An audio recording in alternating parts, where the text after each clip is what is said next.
ദൈവനാമത്തിന് മഹത്വം ഉണ്ടായിട്ടെ. ഈ അനുഗ്രഹപ്പെട്ട നല്ല ഈ പകൽ സമയത്തെ ഓർത്ത് കർത്താവിനെ സ്തുതിക്കുന്നു, മഹത്വപ്പെടുത്തുന്നു. ഈ മാസത്തെ ദൈവസഭയുടെ 3 ദിവസം ഉപവാസ പ്രാർത്ഥനയുടെ 2ാമത്തെ സെഷനായി പകൽക്കാലം നമുക്ക് ഒരുമിച്ച് കർത്താവിൻ്റെ സന്നിധിയിൽ ആയിരിക്കുവാൻ ദൈവം സഹായിക്കുന്നുവല്ലോ. വേദിയിലായിരിക്കുന്ന അനുഗ്രഹീത ദൈവദാസന്മാർ, ഇന്ന് ദൈവവചനം സംസാരിക്കാൻ കടന്നു വന്നിരിക്കുന്ന പാസ്റ്റർ സുനിൽകുമാർ അവർകൾ, അതുപോലെ സദസ്സിലായിരിക്കുന്ന ദൈവദാസന്മാർ, ഇന്ന് കടന്നു വന്നിരിക്കുന്ന എല്ലാവർക്കും കർത്താവ് യേശുക്രിസ്തു നാമത്തിൽ എൻ്റെ സ്നേഹവന്ദനത്തെ അറിയിക്കുന്നു. ഉപവാസത്തോടെ പൂർണ്ണമായും ഭാഗികമായും ഉപവസിക്കുന്ന എല്ലാ ദൈവജനത്തെയും കർത്താവ് ബലപ്പെടുത്തട്ടെ. ദൈവസന്നിധിയിലായിരിക്കുന്ന ഓരോ നിമിഷങ്ങളും നിങ്ങളുടെ ആത്മീയ ഭൗതിക ജീവിതത്തിന് അത് വിടുതലായ ആശ്വാസമായി വ്യാപരിക്കട്ടെ. നമുക്ക് ഇന്ന് പുതിയതായി കടന്നു വന്ന വ്യക്തികളുണ്ട്. ദയവായി അവർ ആരാധനയ്ക്ക് ശേഷം ബഹുമാനപ്പെട്ട എം എ വർഗീസ് പാസ്റ്ററിനെ കണ്ടിട്ടേ പോകാവൂ എന്ന് ഓർപ്പിക്കുകയാണ്. തുടർന്ന് നമുക്ക് എല്ലാവർക്കും വളരെ പ്രാർത്ഥനയോടെ ദൈവമുഖത്തേക്ക് നോക്കിയായിരിക്കാം. ദൈവവചനം കേൾക്കുവാനുള്ള സമയമാണ്. ഇന്ന് ക്ഷണം സ്വീകരിച്ച് ദൈവവചന ശുശ്രൂഷയ്ക്കായി ഇവിടെ കടന്നു വന്നിരിക്കുന്നത് പാസ്റ്റർ സുനിൽകുമാർ അവർകളാണ്. പ്രിയ ദൈവദാസിൻ്റെ ദൈവസഭയുടെ പേരിലും എൻ്റെ വ്യക്തിപരമായ പേരിലും ഈ കൂട്ടായ്മയിലേക്ക് സ്വാഗതം ചെയ്യുന്നു. തുടർന്നുള്ള സമയം നമുക്ക് വളരെ പ്രാർത്ഥനയോടെ, കർത്താവ് അങ്ങ് എന്നോട് സംസാരിക്കണമേ എന്ന് നമുക്ക് പ്രാർത്ഥനയോടെ ആയിരിക്കാം. നമുക്ക് നമ്മുടെ ഹൃദയങ്ങളുടെ, നമ്മുടെ അവസ്ഥകളെ അറിയുന്ന ഒരു ദൈവമാണ് നമ്മുടെ സന്നിധിയിലുള്ളത്. ആ ദൈവം പ്രിയ ദൈവദാസിലൂടെ ശക്തമായി സംസാരിക്കും. തുടർന്നുള്ള സമയം ദൈവവചന ശുശ്രൂഷയ്ക്കായി പാസ്റ്റർ സുനിൽകുമാർ അവർകളെ ആദരവോടെ ക്ഷണിച്ചുകൊള്ളുന്നു.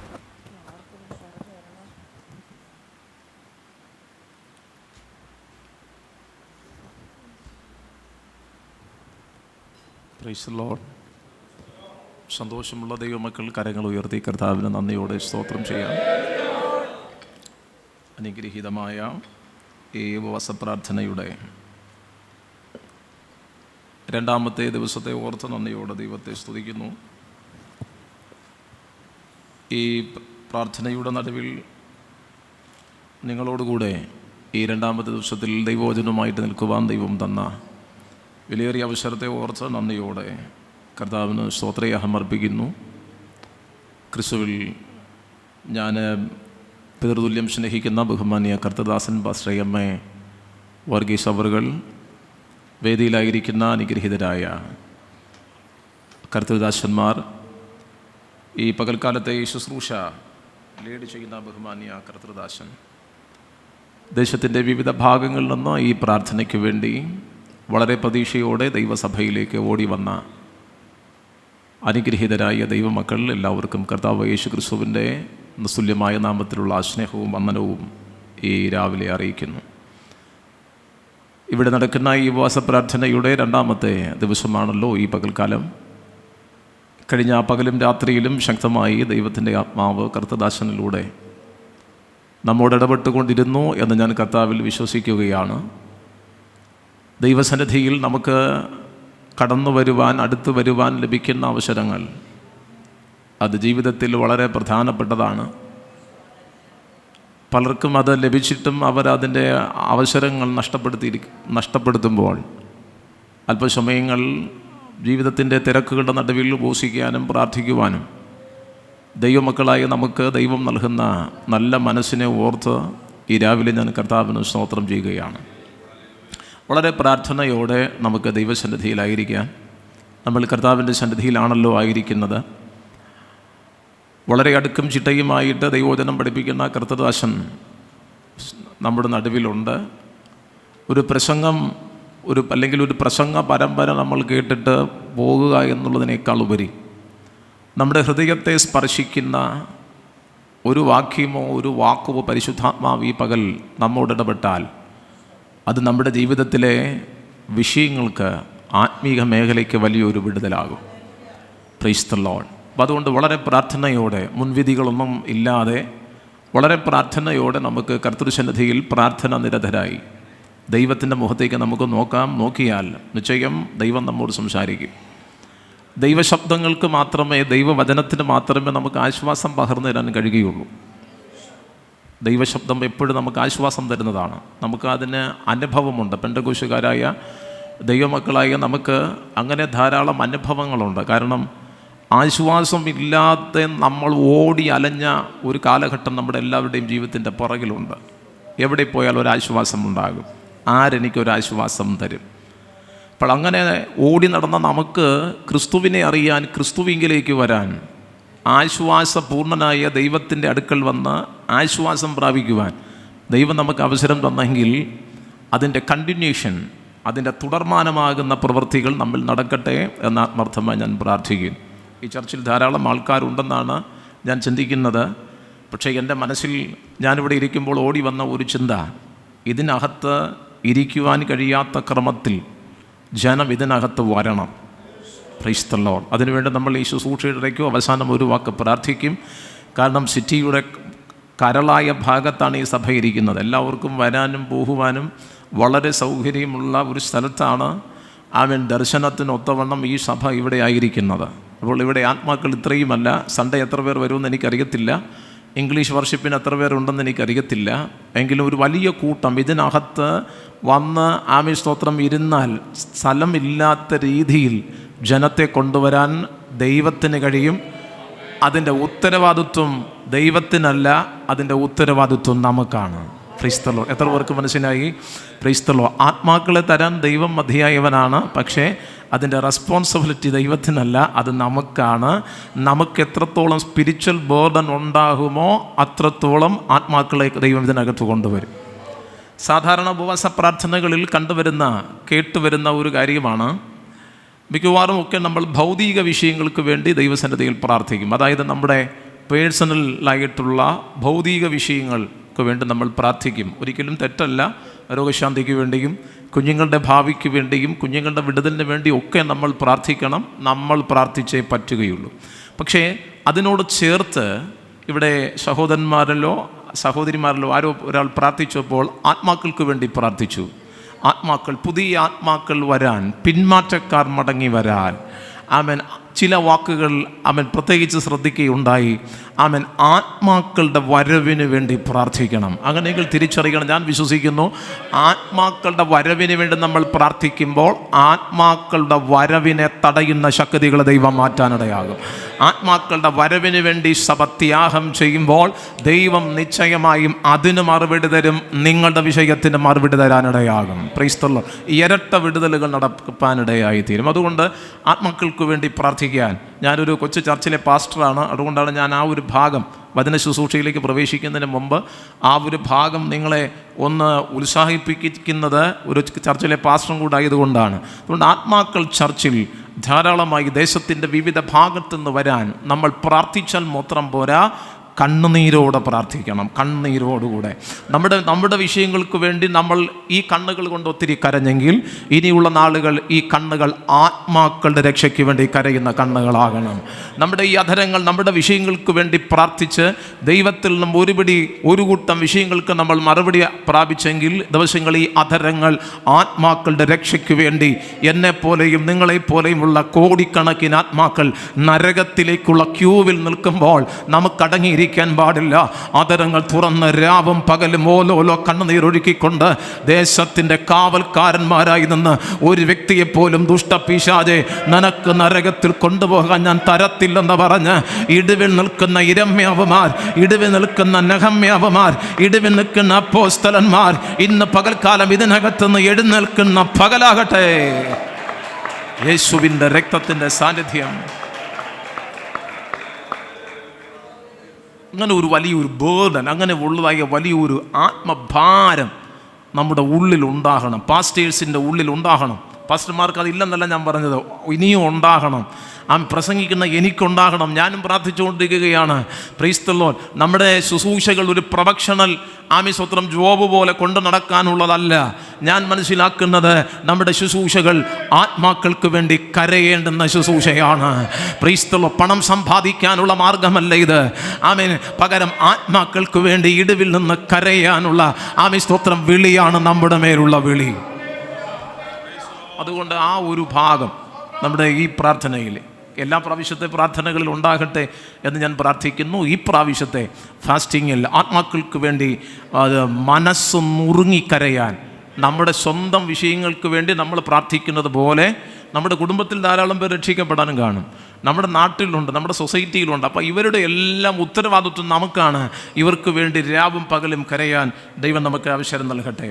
ഒരു വാക്യം നിങ്ങളുടെ ശ്രദ്ധയിലേക്ക് കൊണ്ടുവന്ന് വേഗത്തിൽ പ്രാർത്ഥിക്കുവാൻ വേണ്ടി കർത്താവിൽ ആശിക്കുകയാണ്. പ്രത്യേകിച്ച് കർത്തദാസൻ ഒരു കാര്യം കൂടെ സന്തോഷത്തോടെ പറഞ്ഞു. ദൈവാത്മാവ് എന്തെങ്കിലും ആലോചന തന്നാൽ അതുകൂടെ പറയണമെന്ന് പാസ്റ്റർ നല്ലൊരു വാക്ക് എന്നോട് പറഞ്ഞ് വളരെ സന്തോഷമുണ്ട്. പരിശുദ്ധാത്മാവ് എന്തെങ്കിലും നിങ്ങളോട് പ്രത്യേകിച്ച് പറയാൻ വേണ്ടി തന്നാൽ അത് പറയണമെന്നുള്ള കർത്തവ്യം കടപ്പാട് എനിക്കുണ്ട്. Price the Lord. പരിശുദ്ധാത്മാവ് പറഞ്ഞാലേ പറയുള്ളൂ, അല്ലെങ്കിൽ ദൈവം തന്ന വചനം പറഞ്ഞ് ശുശ്രൂഷയ്ക്കിലിരിക്കും. ഞാനത് സൂചിപ്പിച്ചതിൻ്റെ താല്പര്യം, ദൈവാത്മാവ് നമ്മോട് ഇടപെടണമേ എന്ന് നമ്മൾ പ്രാർത്ഥിച്ചാൽ നിശ്ചയം പരിശുദ്ധാത്മാവ് ഇടപെടും. അതുകൊണ്ടാണ് ഞാനത് ഓർമ്മപ്പെടുത്തി. ഇനി ഞാനിവിടെ ശുശ്രൂഷിച്ചുകൊണ്ട് നിൽക്കുമ്പോൾ നിങ്ങൾ ആരെങ്കിലും എനിക്ക് ദൂത് പറഞ്ഞാൽ ഞാനിവിടെ മുട്ടുകുത്തി നിന്ന് ദൂത് കേൾക്കും. Price the Lord. അതാണ് ശുശ്രൂഷ എന്ന് പറയുന്നത്. അപ്പോൾ അതുകൊണ്ട് ദൈവാത്മാവിൻ്റെ ഒരു ഇടപെടലിന് വേണ്ടി നമുക്ക് പ്രാർത്ഥിച്ചുകൊണ്ടിരിക്കുക. മത്തായി സുവിശേഷം 11-ാം അധ്യായം 2 മുതൽ 6 വരെയുള്ള വാക്യങ്ങൾ. മത്തായി സുവിശേഷം 11-ാം അധ്യായം 2 മുതൽ 6 വരെയുള്ള വേദവാക്യം. യോഹന്നാൻ കാരാഗൃഹത്തിൽ വെച്ച് ക്രിസ്തുവിൻ്റെ പ്രവൃത്തികളെക്കുറിച്ച് കേട്ടിട്ട് തൻ്റെ ശിഷ്യന്മാരെ അയച്ചു. വരുവാനുള്ളവൻ നീയോ, ഞങ്ങൾ മറ്റൊരുവനെ കാത്തിരിക്കണമോ എന്ന് അവർ മുഖാന്തരം അവനോട് ചോദിച്ചു.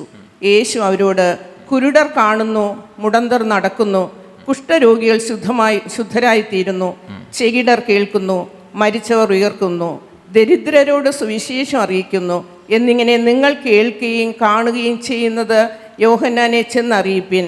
എന്നാൽ എങ്കൽ ഇടറിപ്പോകാത്തവനെല്ലാം ഭാഗ്യവാൻ എന്നുത്തരം പറഞ്ഞു. ആ കരകൾ ഉയർത്തിപ്പിടിച്ചൊരു നിമിഷം പ്രാർത്ഥിക്കാമോ? വചനത്തിൻ്റെ വാതിൽ ഈ പകൽ ഞങ്ങൾക്കായി കർത്താവെ തുറക്കണമേ. അവിടെ ദാസന്മാരായി ഞങ്ങൾ സഭയായി ഈ ഫാസ്റ്റിങ്ങിൻ്റെ 2ാമത്തെ ദിനത്തിൽ പകൽ കർത്തൃസന്നിധിയിൽ കൃപാസനത്തിലേക്ക് അടുത്തു വരുന്നു. അധികം കൊണ്ടും അല്പം കൊണ്ടും പ്രവർത്തിക്കുവാൻ അങ്ങേക്ക് പ്രയാസമില്ലല്ലോ. ഈ പകല് വചനത്തിൻ്റെ വാതിൽ ഞങ്ങൾക്ക് വേണ്ടി തുറന്ന് ഞങ്ങളെ അറിയിക്കേണ്ടുന്ന സന്ദേശം ഇന്ന് പകൽ ഇവിടെ വച്ച് ഞങ്ങളെ അറിയിക്കണമേ. ഞാൻ അവളെ വശീകരിച്ച് മരുഭൂമിയിലേക്ക് കൊണ്ടുവന്ന് അവളോട് കൃത്യമായി സംസാരിക്കുമെന്ന് ഞങ്ങൾ തിരുവചനത്തിൽ വായിക്കുന്നത് പോലെ ഈ പകൽ ആത്മാവിൻ്റെ കൃത്യമായിട്ടുള്ള ഇടപെടലുകൾ ദൈവസന്നിധിയിൽ ഇരിക്കുന്ന ജനത്തിൻ്റെ വിഷയങ്ങളുടെ നടുവിൽ പരിശുദ്ധാത്മാവ് സ്പർശിച്ച് ഈ പകൽ ജനം വിടുതലോടെ എഴുന്നേൽക്കുന്ന ചില വിഷയങ്ങളിൽ വിടുതലില്ലാതെ ഭാരപ്പെടുന്ന ചില മേഖലകളിൽ വിടുതലോടെ ഈ പകൽ എഴുന്നേൽക്കുന്ന പകലക്കാലമാക്കി പരിശുദ്ധാത്മാവ് തീർക്കണമെന്ന് അങ്ങയോട് പ്രാർത്ഥിക്കുന്നു. യേശു ക്രിസ്തുവിൻ്റെ നിസ്തുല്യ നാമത്തിൽ ചോദിക്കുന്നു, കേൾക്കണമേ പിതാവേ. കർത്താവ് പ്രാർത്ഥന കേട്ടതിനായി നന്ദി പറയാം. നമ്മുടെ ദൈവം പ്രാർത്ഥന കേൾക്കുന്ന ദൈവമാണ്. നമ്മുടെ ദൈവത്തിന് പ്രാർത്ഥനയ്ക്ക് മറുപടി തരുവാൻ കഴിയാത്ത ഒരു സബ്ജക്റ്റും ഇല്ല. നമ്മൾ ഏതൊക്കെ വിഷയത്തിന് വേണ്ടി പ്രാർത്ഥിച്ചാലും നമ്മൾ പ്രാർത്ഥിക്കുന്ന സമസ്ത വിഷയങ്ങൾക്കും മറുപടി തരാൻ നമ്മുടെ ദൈവം സർവശക്തനാണ്. ഡോക്ടർ മാർക്ക് എന്ന ഒരു കർത്തൃദാസനല്ല, ഒരു ഡോക്ടർ. അദ്ദേഹം വളരെ പ്രശസ്തനായ ഒരു മനുഷ്യനായിരുന്നു. വിവിധ ഹോസ്പിറ്റലുകളിൽ, സൂപ്പർ സ്പെഷ്യാലിറ്റി ഹോസ്പിറ്റലുകളിൽ വർക്ക് ചെയ്ത അനുഗ്രഹീതനായ ഒരു മനുഷ്യൻ. അദ്ദേഹം നേരത്തെ പ്രോഗ്രാം കൊടുത്തതനുസരിച്ച് ഒരു കോൺഫറൻസിന് പോകുവാൻ വേണ്ടി അദ്ദേഹം എയർപോർട്ടിലേക്ക് കടന്നു വന്ന് താൻ നേരത്തെ ബുക്ക് ചെയ്തിരുന്ന വിമാനത്തിൽ, ടിക്കറ്റ് എടുത്തിരുന്ന വിമാനത്തിൽ അദ്ദേഹം കയറി. അദ്ദേഹം അതിൽ യാത്ര തുടരുകയാണ്. ചില മണിക്കൂറുകൾ കഴിഞ്ഞപ്പോൾ എമർജൻസി ആയിട്ട് ഒരു അനൗൺസ്മെൻറ്റ് വന്നു. വിമാനത്തിന് ചില സാങ്കേതിക തകരാറുകൾ സംഭവിച്ചിരിക്കുകയാണ്. അതുകൊണ്ട് തൊട്ടടുത്ത എയർപോർട്ടിൽ ഇത് എമർജൻസി ലാൻഡിങ്ങിലേക്ക് പോവുകയാണ്. അപ്പോൾ അങ്ങനെ അതിനുള്ള തയ്യാറെടുപ്പുകൾ യാത്രക്കാരെല്ലാവരും എടുത്തു.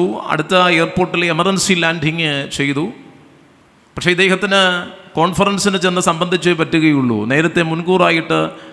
നേരത്തെ പ്രോഗ്രാമിന് ഡേറ്റ് കൊടുത്തതാണ്. അതുകൊണ്ട് അവിടെ റെൻറ്റിന് കാറ് എടുക്കാൻ കിട്ടും. അങ്ങനെ വാടകയ്ക്ക് കാറെടുത്ത് സ്വയമായി ഡ്രൈവ് ചെയ്ത് അദ്ദേഹം ആ സ്ഥലത്തേക്ക് യാത്ര ആരംഭിച്ചു. മണിക്കൂറുകൾ താനിങ്ങനെ വണ്ടി ഡ്രൈവ് ചെയ്ത് മുമ്പോട്ട് പോകുമ്പോൾ പെട്ടെന്ന് കൊടുങ്കാറ്റുണ്ടായി. ശക്തമായ കൊടുങ്കാറ്റ്, അതിനോട് ചേർന്ന മൂടൽ മഞ്ഞുമുണ്ടായി. തൻ്റെ യാത്ര ദുഷ്കരമായി, തനിക്ക് മുമ്പോട്ട് പോകുവാൻ കഴിയുകയില്ല എന്ന് തനിക്ക് മനസ്സിലായി.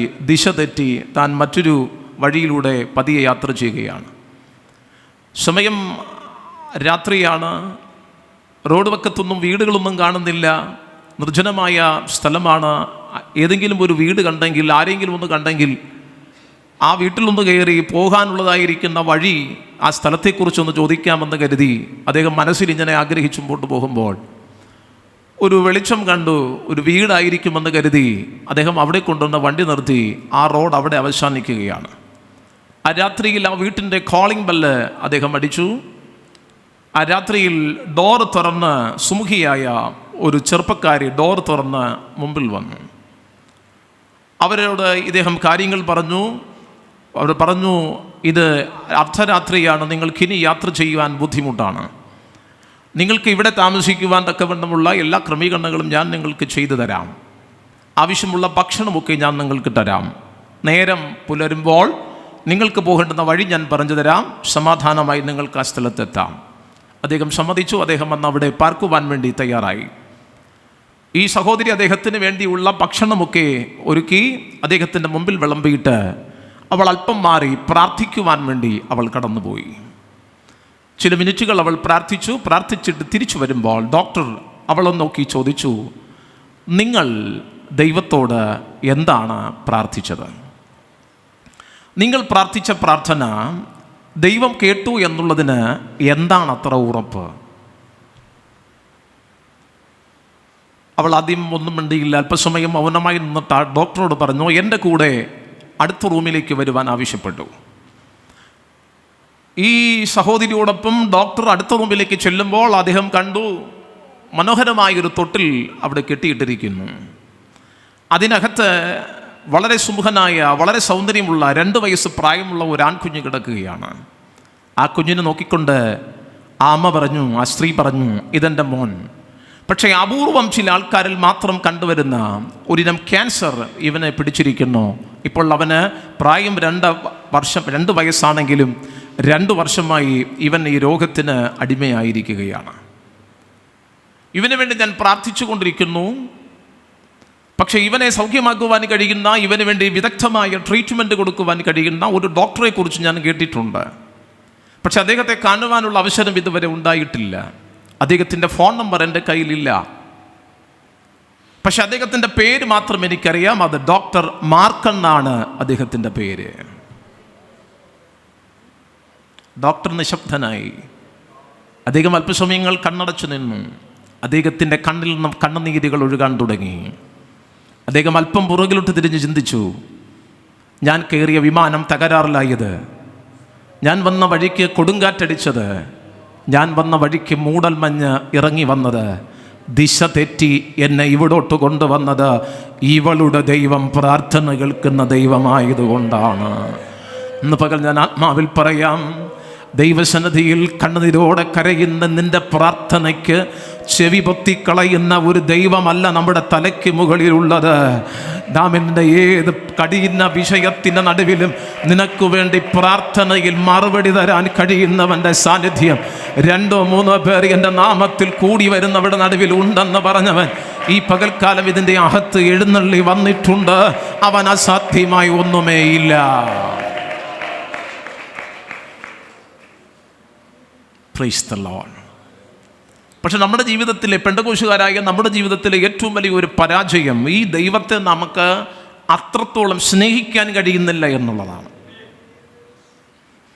നമ്മുടെ പ്രാർത്ഥന കേട്ട് നമുക്ക് മറുപടി തന്ന് ഈ ദേശത്തിൻ്റെ നടുവിൽ, സമൂഹത്തിൻ്റെ നടുവിൽ നട്ടലോടെ നമ്മെ നിർത്തിയിരിക്കുന്ന നമ്മുടെ കർത്താവിനെ കർത്താവ് ആഗ്രഹിക്കുന്നത് പോലെ, നമ്മൾ ആഗ്രഹിക്കുന്നത് പോലെ നമുക്ക് കർത്താവിനെ സ്നേഹിക്കാൻ കഴിയുന്നുണ്ട്. പക്ഷെ കർത്താവ് ആഗ്രഹിക്കുന്നത് പോലെ നമുക്ക് കർത്താവിൽ ആയിത്തീരാനോ കർത്താവിനെ സ്നേഹിക്കാനോ കർത്താവിനെ സേവിക്കാനോ കഴിയുന്നില്ല. Price the Lord. അതുകൊണ്ട് വേണ്ടുവോളം കർത്താവിനെ സ്നേഹിക്കാൻ, കർത്താവിനെ സേവിക്കുവാൻ വലിയവനായ ദൈവം നമുക്ക് കൃപ നൽകട്ടെ. വായിച്ച തിരുവെഴുത്തിലേക്ക് നമുക്ക് വരാം. അധികം പശ്ചാത്തലങ്ങൾ കൂടാതെ ഈ ദൂതിലോട്ട് നമ്മൾ പ്രവേശിക്കുവാൻ വേണ്ടി പോവുകയാണ്. നമ്മുടെ വാഴ്ത്തപ്പെട്ട കർത്താവിൻ്റെ അടുക്കലേക്ക് ശിഷ്യന്മാരിൽ ചിലരെ യോഹന്നാൻ സ്നാപകൻ അയച്ചിട്ട് ഒരു വലിയ സംശയ നിവാരണം നടത്തുവാൻ വേണ്ടി അദ്ദേഹം ഒരു ചോദ്യവുമായിട്ട് യേശുവിൻ്റെ അടുക്കൽ തൻ്റെ ശിഷ്യന്മാരെ അയക്കുന്ന ഭാഗമാണ് ഈ ഭാഗം. അതിന് കർത്താവ് കൊടുക്കുന്ന ഒരു മറുപടിയും ഈ ഭാഗത്തുണ്ട്. നമുക്ക് അത് നമ്മൾ വായിച്ച് താഴോട്ട് വരുമ്പോൾ അത് കാണുവാൻ വേണ്ടി സാധിക്കും. ദൈവശബ്ദം മലാക്കി വരെ മുഴങ്ങുന്നതായി നമുക്ക് തിരുവെഴുത്തിൽ കാണുവാൻ വേണ്ടി സാധിക്കുന്നുണ്ട്. ദൈവശബ്ദം മലാക്കി വരെ മുഴങ്ങിയ ദൈവശബ്ദം കുറച്ച് വർഷത്തേക്ക്, ഏകദേശം ഒരു 400 വർഷത്തേക്ക് ദൈവശബ്ദം പിന്നെ ഭൂമിയിലോട്ട് വരുന്നില്ല. മനുഷ്യനോട് ദൈവം ഇടപെടുന്നില്ല. ചൂള പോലെ കത്തുന്ന ഒരു ദിവസം വരുമെന്നൊക്കെ പറഞ്ഞ് മലാക്കി പ്രവാചകൻ 4-ാം അധ്യായത്തിൽ ദൂതൊക്കെ പറഞ്ഞ് അദ്ദേഹം അവസാനിപ്പിക്കുന്നു. അതിൻ്റെ അവസാന ഭാഗത്ത് ഏലിയാവിൻ്റെ ആത്മാവോടുകൂടെ ഒരു മനുഷ്യൻ വരുമെന്നൊക്കെ യോഹന്നാനെ കുറിച്ച് പ്രവചിച്ച് അദ്ദേഹം ആ അധ്യായം ക്ലോസ് ചെയ്യുകയാണ്. എന്നാൽ ആ നിശബ്ദതയുടെ കാലഘട്ടത്തിൽ ദൈവം മനുഷ്യനുമായിട്ട് ഇടപെട്ടതിൻ്റെ യാതൊരു രേഖകളും നമുക്ക് കിട്ടുന്നില്ല. കുറേ ഇടത്തൂടുകൾ, കുറേ ദുരുപദേശങ്ങൾ, കുറേ പരീശന്മാർ, സാദൂക്യ പക്ഷങ്ങൾ, ഹെരോദ്യർ, അങ്ങനെ തുടങ്ങിയ കുറേ ഇടത്തൂടുകൾ, കുറേ ആൾക്കാർ, കുറേ സംഘടനകൾ ആ കാലഘട്ടത്ത് കയറി വന്നു. യെരുശലേമിൽ ആരാധനയുണ്ട്. യെരുശലേമിൽ ആരാധനയ്ക്ക് മുടക്കമൊന്നുമില്ല. പഴയ നിയമത്തിൻ്റെ ആചാരാനുഷ്ഠാനങ്ങൾ അനുസരിച്ചുള്ള ആരാധനകൾ അന്ന് യെരുശലേമിൽ തകൃതഗതിയിൽ നല്ലതുപോലെ നടക്കുന്നുണ്ട്. എന്നാൽ ലൂക്കോസിന് സുവിശേഷം 1-ാം അധ്യായത്തിലേക്ക് നമ്മൾ വരുമ്പോൾ ഈ യോഹന്നാൻ സ്നാപകൻ്റെ തുടക്കത്തെക്കുറിച്ച് അദ്ദേഹത്തിൻ്റെ ചരിത്രം വളരെ സുവിക്തമായി ലൂക്കോസ് രേഖപ്പെടുത്തുന്നു. അവിടെ കാണുവാൻ വേണ്ടി സാധിക്കും. അവിടെ ലൂക്കോസ് യോഹന്നാൻ്റെ കുടുംബത്തെ ഒന്ന് പരിചയപ്പെടുത്തുകയാണ്. ലൂക്കോസ് യോഹന്നാൻ്റെ കുടുംബത്തെ അവിടെ പരിചയപ്പെടുത്തുമ്പോൾ 1-ാം അധ്യായത്തിൽ കാണുവാൻ വേണ്ടി സാധിക്കുന്നത്, അബിയാക്കൂറിൽ സെഖര്യാവെന്ന് പറയുന്ന ഒരു പുരോഹിതനെക്കുറിച്ചും അഹരോന്റെ പുത്രിമാരിൽ ഒരുത്തിയായിരിക്കുന്ന അദ്ദേഹത്തിൻ്റെ ഭാര്യ എലിസബത്തിനെ കുറിച്ചും പറഞ്ഞ് ആ ഭാഗം കണ്ടിന്യൂ ചെയ്യുകയാണ്. അപ്പോൾ തിരിച്ചറിയണം, യോഹന്നാൻ സ്നാപകന്റെ കുടുംബം എന്ന് പറയുന്നത് ഒരു വലിയ പുരോഹിത കുടുംബമാണ്. അറിയപ്പെടുന്ന, അന്ന് വളരെയധികം അറിയപ്പെടുന്ന, വളരെ അനുഗ്രഹിക്കപ്പെട്ട കുടുംബമാണ് ഈ സെഖര്യാവിൻ്റെ കുടുംബമെന്ന് പറയുന്നത്. 1 ദിനവൃത്താന്തങ്ങളുടെ പുസ്തകം 24-ാം അധ്യായം നമ്മൾ പഠിക്കുമ്പോൾ 1 മുതൽ 16 വരെയുള്ള വാക്യങ്ങൾ വായിക്കുമ്പോൾ അവിടെ കാണുവാൻ വേണ്ടി സാധിക്കുന്നുണ്ട്, കൂറുകളുടെ ക്രമമനുസരിച്ച് യെരുശലേം ദേവാലയത്തിൽ ശുശ്രൂഷകൾ നടത്തുവാൻ വേണ്ടി തിരഞ്ഞെടുക്കപ്പെട്ട പ്രിയപ്പെട്ടവരുടെ പേരുകൾ ഒരു ലിസ്റ്റ് അവിടെ കൊടുത്തിട്ടുണ്ട്. 24 കൂറുകളെക്കുറിച്ച് അവിടെ പറയുന്നു. അപ്പം ആ കൂറിൽ 8-ാമത്തെ വാക്യത്തിൽ പറയുന്ന അബിയാക്കൂറിൻ്റെ പുരോഹിതനാണ് ഈ സെഖര്യ എന്ന് പറയുന്ന പുരോഹിതൻ. ഈ ലൂക്കോസിന് സുവിശേഷം 1-ാം അധ്യായത്തിൽ പഠിക്കുമ്പോൾ അവിടെ കാണുവാൻ കഴിയുന്ന വസ്തുത, ഇരുവരും ദൈവസന്നിധിയിൽ വയസ്സ് ചെന്ന് വൃദ്ധരായവരായിരുന്നു. ഒന്ന് ലൂക്കോസിന് സുവിശേഷം 1-ാം അധ്യായം 24-ഉം 25-ഉം വാക്യം. ആ നാളുകൾ കഴിഞ്ഞിട്ട് അവന്റെ ഭാര്യ എലിസബത്ത് ഗർഭം ധരിച്ചു. മനുഷ്യരുടെ ഇടയിൽ എനിക്കുണ്ടായിരുന്ന നിന്ന നീക്കുവാൻ കർത്താവ് എന്നെ കടാക്ഷിച്ച നാളിൽ ഇങ്ങനെ എനിക്ക് ചെയ്തു തന്നിരിക്കുന്നു എന്ന് പറഞ്ഞ് 5 മാസം ഒളിച്ചു പാർത്തു. 6-ാമത്തെ വാക്യത്തിൽ ഇരുവരും ദൈവസന്നിധിയിൽ നീതിയുള്ളവരും കുറ്റമില്ലാത്തവരുമായി ജീവിച്ചു എന്ന് അവിടെ സ്തോത്രം രേഖപ്പെടുത്തിയിരിക്കുന്നു. മാതാവിനെയും പിതാവിനെയും കുറിച്ച് തിരുവെടുത്ത നല്ലൊരു സാക്ഷ്യം ആ ഭാഗത്ത് നമുക്ക് തരുന്നുണ്ട്. ഒരപ്പനെക്കുറിച്ചും അമ്മയെക്കുറിച്ചും നല്ലൊരു സാക്ഷ്യം ആമിസ്തോത്രം പറയുവാൻ കഴിഞ്ഞാൽ അത് തന്നെ ഏറ്റവും വലിയ കാര്യം. പക്ഷേ ഈ കുടുംബത്തിലെ ഒരു വലിയ പ്രശ്നമെന്ന് പറയുന്നത്, ഈ കുടുംബം നിന്ദിക്കപ്പെട്ട ഒരു കുടുംബമാണ്, നിന്ന ചുമന്ന ഒരു കുടുംബമാണ്. 25-ാമത്തെ വാക്യത്തിൽ വായിച്ചു, നിന്ന ചുമന്ന ഒരു കുടുംബം. പുരോഹിതനാണ്, അബിയാക്കൂറിൻ്റെ ക്രമത്തിൽ ശുശ്രൂഷിക്കുന്നവനാണ്. 1-2 ആഴ്ച ദേവാലയത്തിൽ തങ്ങി, അതും ചിലപ്പോൾ വർഷത്തിൽ 1 തവണയോ 2 തവണയോ മാത്രം ശുശ്രൂഷിക്കാൻ അവസരം ലഭിക്കുന്ന സെഖര്യ. ഉത്സവകാലങ്ങളിൽ പ്രത്യേകിച്ച് ശുശ്രൂഷിക്കേണ്ടതായിട്ട് വരും, അപ്പോഴും ദേവാലയത്തിൽ കടന്നു വരണം. അങ്ങനെ ശുശ്രൂഷയ്ക്ക് യാതൊരു ക്രമവും തെറ്റിക്കാതെ ദൈവമേൽപ്പിച്ച ശുശ്രൂഷ ഉത്തരവാദിത്വത്തോടുകൂടി ഇദ്ദേഹം ചെയ്യുമായിരുന്നു. പക്ഷേ ഇവർ നിന്ദിക്കപ്പെട്ട ഒരു കർത്തൃദാസനും കുടുംബവുമായിരുന്നു. ആരാണ് ഇവരെ നിന്ദിക്കുന്നത്? ആർക്കു വേണ്ടിയാണോ ഇവർ ധൂപം കാട്ടുന്നത്? ആർക്കു വേണ്ടിയാണോ ഇവർ ദൈവസന്നിധിയിൽ മധ്യസ്ഥ ചെയ്യുന്നത്? സ്വന്തം യഹൂദ ജനം തന്നെ ആമിസ്തോത്രം ഇവരെ നിന്ദിക്കുമായിരുന്നു. ദേശക്കാർ ഇവരെ നിന്ദിക്കുമായിരുന്നു, സമൂഹം അവരെ നിന്ദിക്കുമായിരുന്നു. കാരണം സെഖര്യാവ് പുരോഹിതനാണ്, പേരിൻ്റെ അർത്ഥം ദൈവം ഓർക്കുന്നു എന്നുമാണ്. വലിയൊരു പുരോഹിതന്റെ മകളാണ് എലിസബത്ത്. പക്ഷേ ഇവർക്ക് തലമുറയില്ല. ഇവർ മറ്റുള്ളവർക്ക് വേണ്ടി പ്രാർത്ഥിക്കുന്നു, മറ്റുള്ളവർക്ക് തലമുറ ലഭിക്കുവാൻ വേണ്ടി പ്രാർത്ഥിക്കുന്നു. പക്ഷേ ഇവർക്ക് തലമുറയില്ല. ഇവർ മറ്റുള്ളവരുടെ പ്രശ്നത്തിന് വേണ്ടി ദൈവസന്നിധിയിൽ പ്രാർത്ഥിക്കുന്നു, പക്ഷെ ഇവരുടെ പ്രശ്നത്തിന് പരിഹാരമില്ല. അങ്ങനെ നിന്ന ചുമക്കുന്ന ഒരു കാലഘട്ടം സെഖര്യാവിനും കുടുംബത്തിനും ഉണ്ടായിരുന്നു. ഇന്ന് പകൽ ദൈവമക്കൾ ശ്രദ്ധിച്ചു കേൾക്കണം. ഒരു ദൈവദാസൻ അനുഭവിക്കുന്ന നിന്ന, ഒരു ദൈവദാസി അനുഭവിക്കേണ്ടി വരുന്ന നിന്ന, ഒരു വിശ്വാസി അനുഭവിക്കേണ്ട നിന്ന, അത് ഭയങ്കരമാണ്. ജീവിതത്തിൽ നാം മറ്റുള്ളവർക്ക് വേണ്ടി പ്രാർത്ഥിക്കുകയും മറ്റുള്ളവരുടെ വിഷയങ്ങൾക്ക് വേണ്ടി ഉപവസിക്കുകയും മറ്റുള്ളവരുടെ വിഷയങ്ങൾ എന്തി നമ്മൾ ദൈവസന്നിധിയിൽ മധ്യസ്ഥ ചെയ്ത് കരയും നിലവിളിക്കുകയും ചെയ്യുമ്പോൾ അനേകർക്ക് ദൈവം വിടുതലുകൾ കൊടുക്കാറുണ്ട്. പക്ഷെ പലപ്പോഴും പ്രാർത്ഥിക്കുന്ന നമ്മുടെ സബ്ജക്റ്റുകൾ യാതൊരു അനക്കവുമില്ലാതെ, അതിന് യാതൊരു മാറ്റവുമില്ലാതെ ആമേൻ സ്തോത്രം ഇന്ന് പകലും തുടരുന്നുണ്ടായിരിക്കാം. Price the Lord. നമ്മൾ തന്നെ പലപ്പോഴും ചോദിക്കുന്ന ചോദ്യമാണ്, ഞാൻ പ്രാർത്ഥിച്ചു മറ്റുള്ളവർക്ക് വിടുതലുണ്ടായി, സന്തോഷം. ഞാൻ പ്രാർത്ഥിച്ചു മറ്റുള്ളവർ രക്ഷയിലേക്ക് വന്നു, ഞാൻ പ്രാർത്ഥിച്ചു ആമേൻ മറ്റുള്ളവർക്ക് രോഗശാന്തി ഉണ്ടാകുന്നു, പക്ഷെ എൻ്റെ രോഗത്തിന് ശാന്തിയില്ല. 2 കൊരിന്ത്യർക്കെഴുതിയ ലേഖനത്തിൽ അപ്പോസ്തലനായിരിക്കുന്ന പൗലോസ് പ്രാർത്ഥിക്കുന്ന ഒരു സബ്ജക്റ്റ് ഉണ്ട്. തൻ്റെ ശരീരത്തിൽ ഒരു ശൂലമുണ്ട്, തൻ്റെ നിഴൽ തട്ടിയ രോഗികൾ സൗഖ്യമാകും. തൻ്റെ റൂമാലോ ഉത്തരീയമോ കൊണ്ടുവന്ന ഭൂതങ്ങൾ പിശാച് പിടിച്ചവരുടെ മേലിട്ടാൽ ബാധകൾ ഒഴിഞ്ഞു പോകും. അപ്പോസ്തലന്മാരിൽ അഗ്രഗണ്യനായ മനുഷ്യൻ, കർത്താവിന് വേണ്ടി ശക്തിയുക്തം ഉപയോഗിക്കപ്പെട്ടവൻ, താൻ തൻ്റെ വിഷയത്തിന് വേണ്ടി പ്രാർത്ഥിക്കുമ്പോൾ അതിന് മാത്രം മറുപടി കൊടുക്കുവാൻ ദൈവം തയ്യാറാകുന്നില്ല.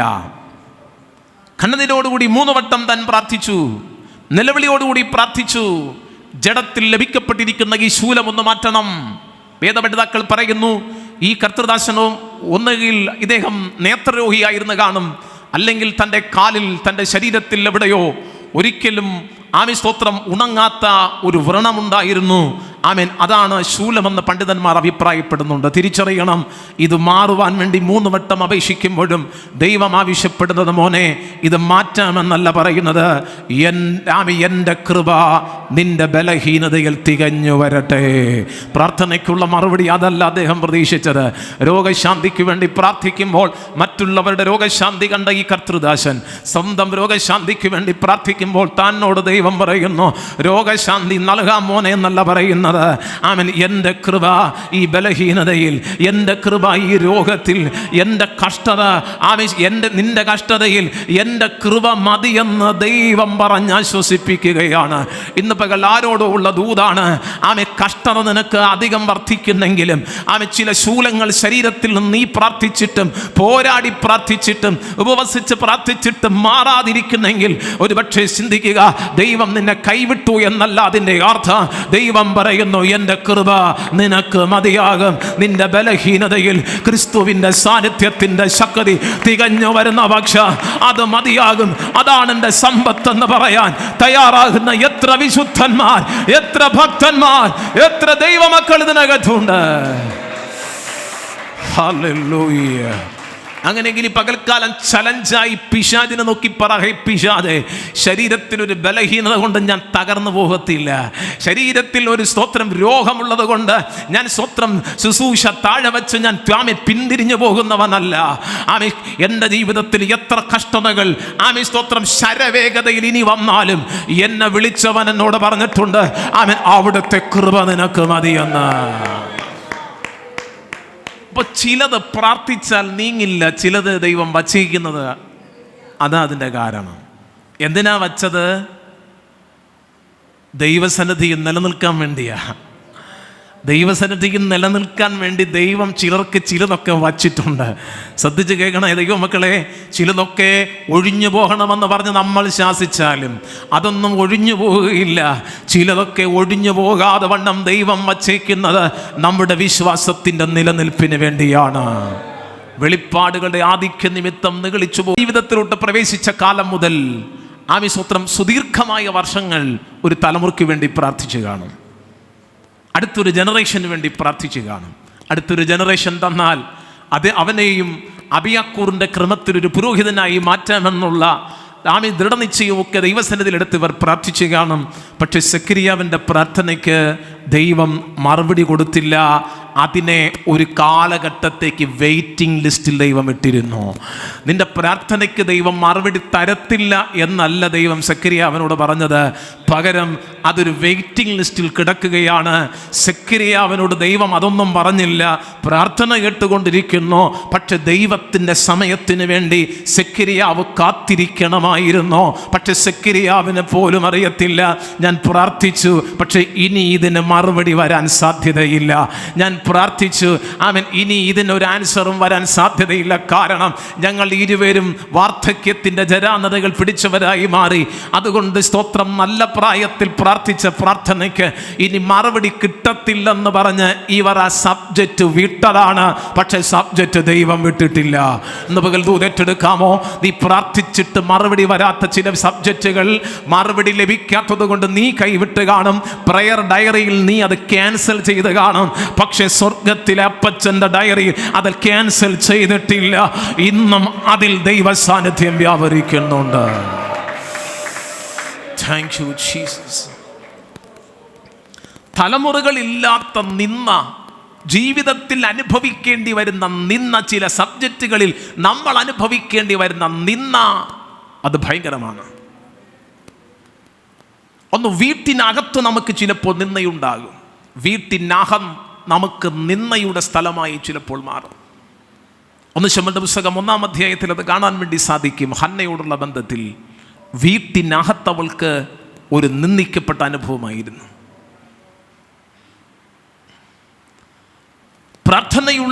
പ്രാർത്ഥനയുടെ ആത്മീക അന്തരീക്ഷമൊക്കെ ഉള്ള ഒരു വീടാണ് ആ വീട്. പക്ഷെ അവളുടെ വീട്ടിനകത്ത് നിന്ന് ആമെ പെനീനയിലൂടെ നിന്ദകൾ ഇവൾ കയറി വരുന്നത് കാണുവാൻ വേണ്ടി സാധിക്കും. നാട്ടിൽ അവൾക്ക് നിന്നയുണ്ട്. ഈവൻ അവൾ ശീലോവിലെ ദേവാലയത്തിൽ ആശ്വാസത്തിനായി പോയാലും അവിടെയും ചിലപ്പോൾ അവൾക്ക് കിട്ടുന്നത് നിന്നയാണ്.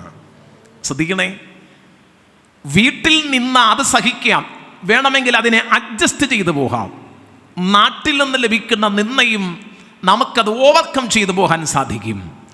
പക്ഷെ ഒരുപക്ഷെ ആലയത്തിൻ്റെ അകത്ത് നമ്മൾ വന്നിട്ട് ഒരു നിന്ന നമുക്ക് ലഭിച്ചു കഴിഞ്ഞാൽ, ഒരു പെയിൻഫുള്ളായ ഒരു വാക്ക് നമുക്ക് കിട്ടിക്കഴിഞ്ഞാൽ, അത് ചുമക്കാൻ കഴിയുന്നതിനും അപ്പുറമുള്ള ഭാരമായി അത് ജീവിതത്തിൽ മാറും. പക്ഷെ അതും ഹന്നയ്ക്ക് ലഭിച്ചു. ശ്രദ്ധിക്കണമേ, പ്രാർത്ഥനക്കാരി എന്ന് പറയുന്ന പെനീനയ്ക്ക് ആശ്വാസം കൊടുക്കുവാൻ അവൾ തയ്യാറല്ല. കാരണം പെനീനയിൽ വ്യാപരിക്കുന്ന ആത്മാവ് ആശ്വാസപ്രദൻ്റെ ആത്മാവല്ല. ഒരു സ്തോത്രം പറ.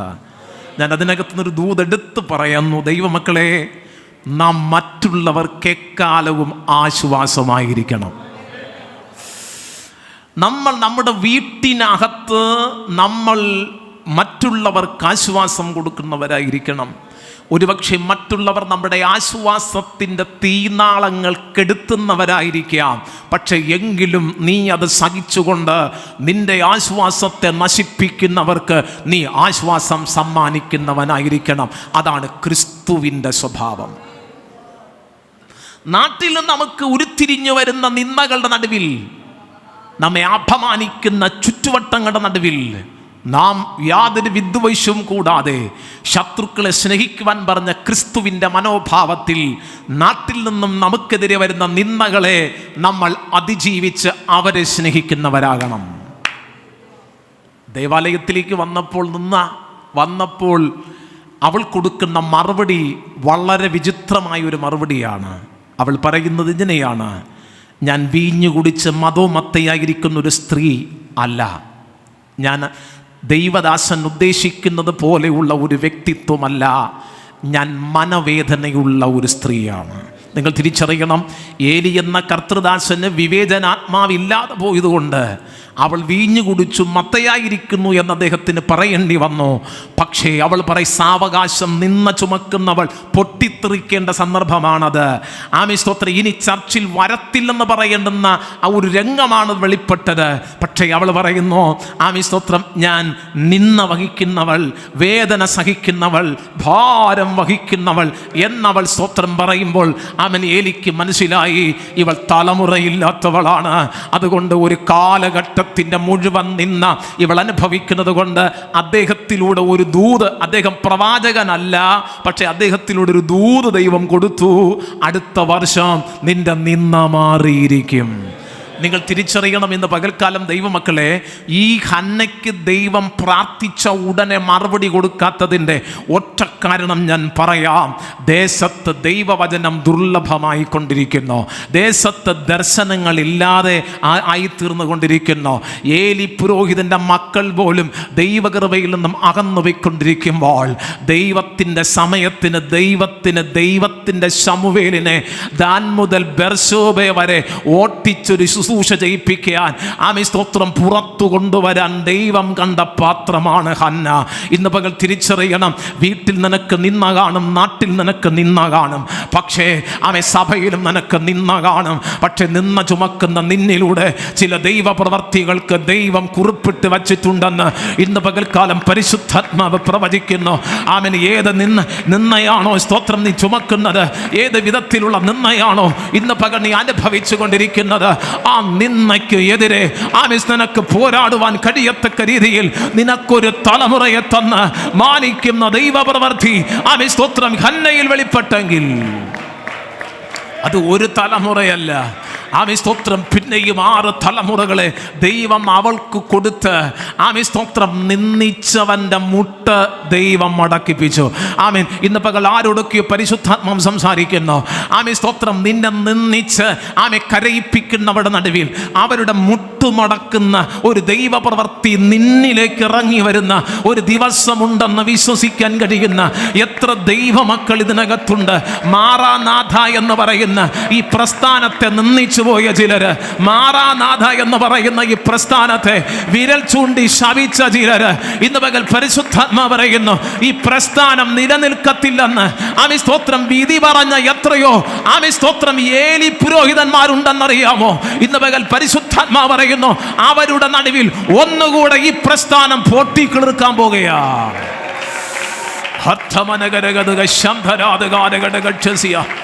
പരദൂഷണം പറഞ്ഞ് പരിഹസിച്ച് വായടക്കാൻ നോക്കിയവരുടെ നടുവിൽ കർത്തൃദാസനെ പരിശുദ്ധാത്മാവ് എം.എ. വർഗീസ് പാസ്റ്ററോട് പരിശുദ്ധാത്മാവ് വ്യക്തമായി പറയുന്നു, പരിഹസിച്ചവരുടെയും നിന്ദിച്ചവരുടെയും നടുവിൽ, ദേശത്തിൻ്റെ നടുവിൽ, രാജ്യങ്ങളുടെ നടുവിൽ കർത്തൃദാസനെ പരിശുദ്ധാത്മാവ് നിന്നെ മാനിച്ചെങ്കിൽ ആമെ തീർന്നിട്ടില്ല. ആമൻ ഇതിൻ്റെ അകത്തുനിന്ന് പിന്നെയും ഒരു വലിയ ദൈവപ്രവൃത്തി ഈ നാളുകൾ പരിശുദ്ധാത്മാവ് വെളിപ്പെടുത്തുവാൻ ആത്മാവാം ദൈവം തയ്യാറായി കഴിഞ്ഞു എന്ന് ഈ പകൽ ദൈവാത്മാവ് ധൂതറിയിക്കുകയാണ്. ഹല്ലേലൂയ. തല താഴ്ത്തുവാൻ വേണ്ടി പരിശ്രമിച്ചവരുടെ നടുവിൽ തല ഉയർത്തിയ ദൈവ സാന്നിധ്യം കർത്തൃദാസനെ ജീവിതത്തിൽ ഇന്നും പിന്തുടരുന്നുണ്ടെന്ന് പരിശുദ്ധാത്മാവ് ദൂതറിയിക്കുകയാണ്.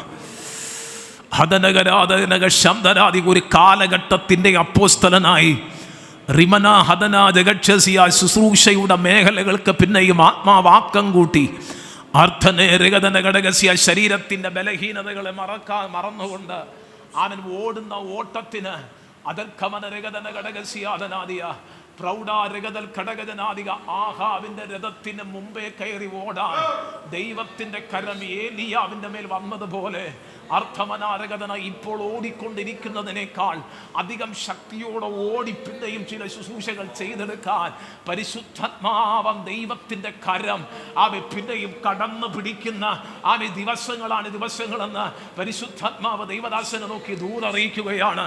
അതനാരകഥന ഘടകസ്യ ശുശ്രൂഷയിൽ ഇതുവരെ തുറക്കപ്പെട്ട തുറക്കപ്പെടാത്ത ചില വാതിലുകൾ, ശുശ്രൂഷയിൽ ഇതുവരെ തുറക്കപ്പെടാത്ത രാജ്യത്തിന്റെ ചില കവാടങ്ങൾ പരിശുദ്ധാത്മാവി പകൽക്കാലം തുറന്നു വയ്ക്കുന്ന പകലാണ്.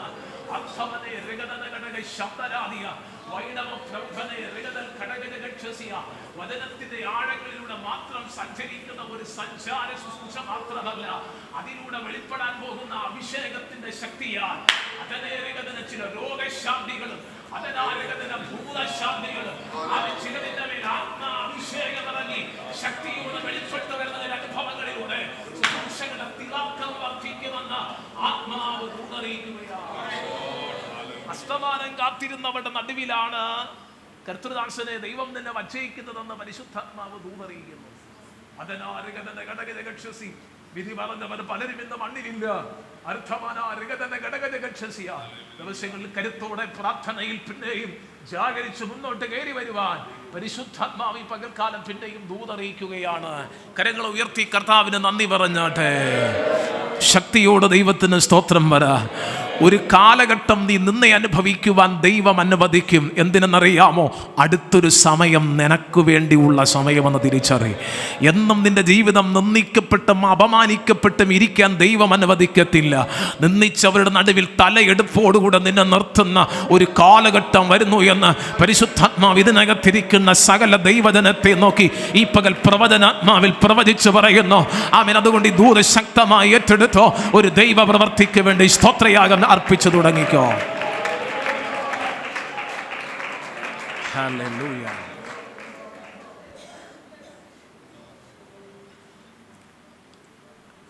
നമുക്ക് വേണ്ടി ഏറ്റവും അധികം നിന്ന സഹിച്ചത് നമ്മുടെ കർത്താവാണ്. ഏറ്റവും അധികം നിന്ന സഹിച്ചത്.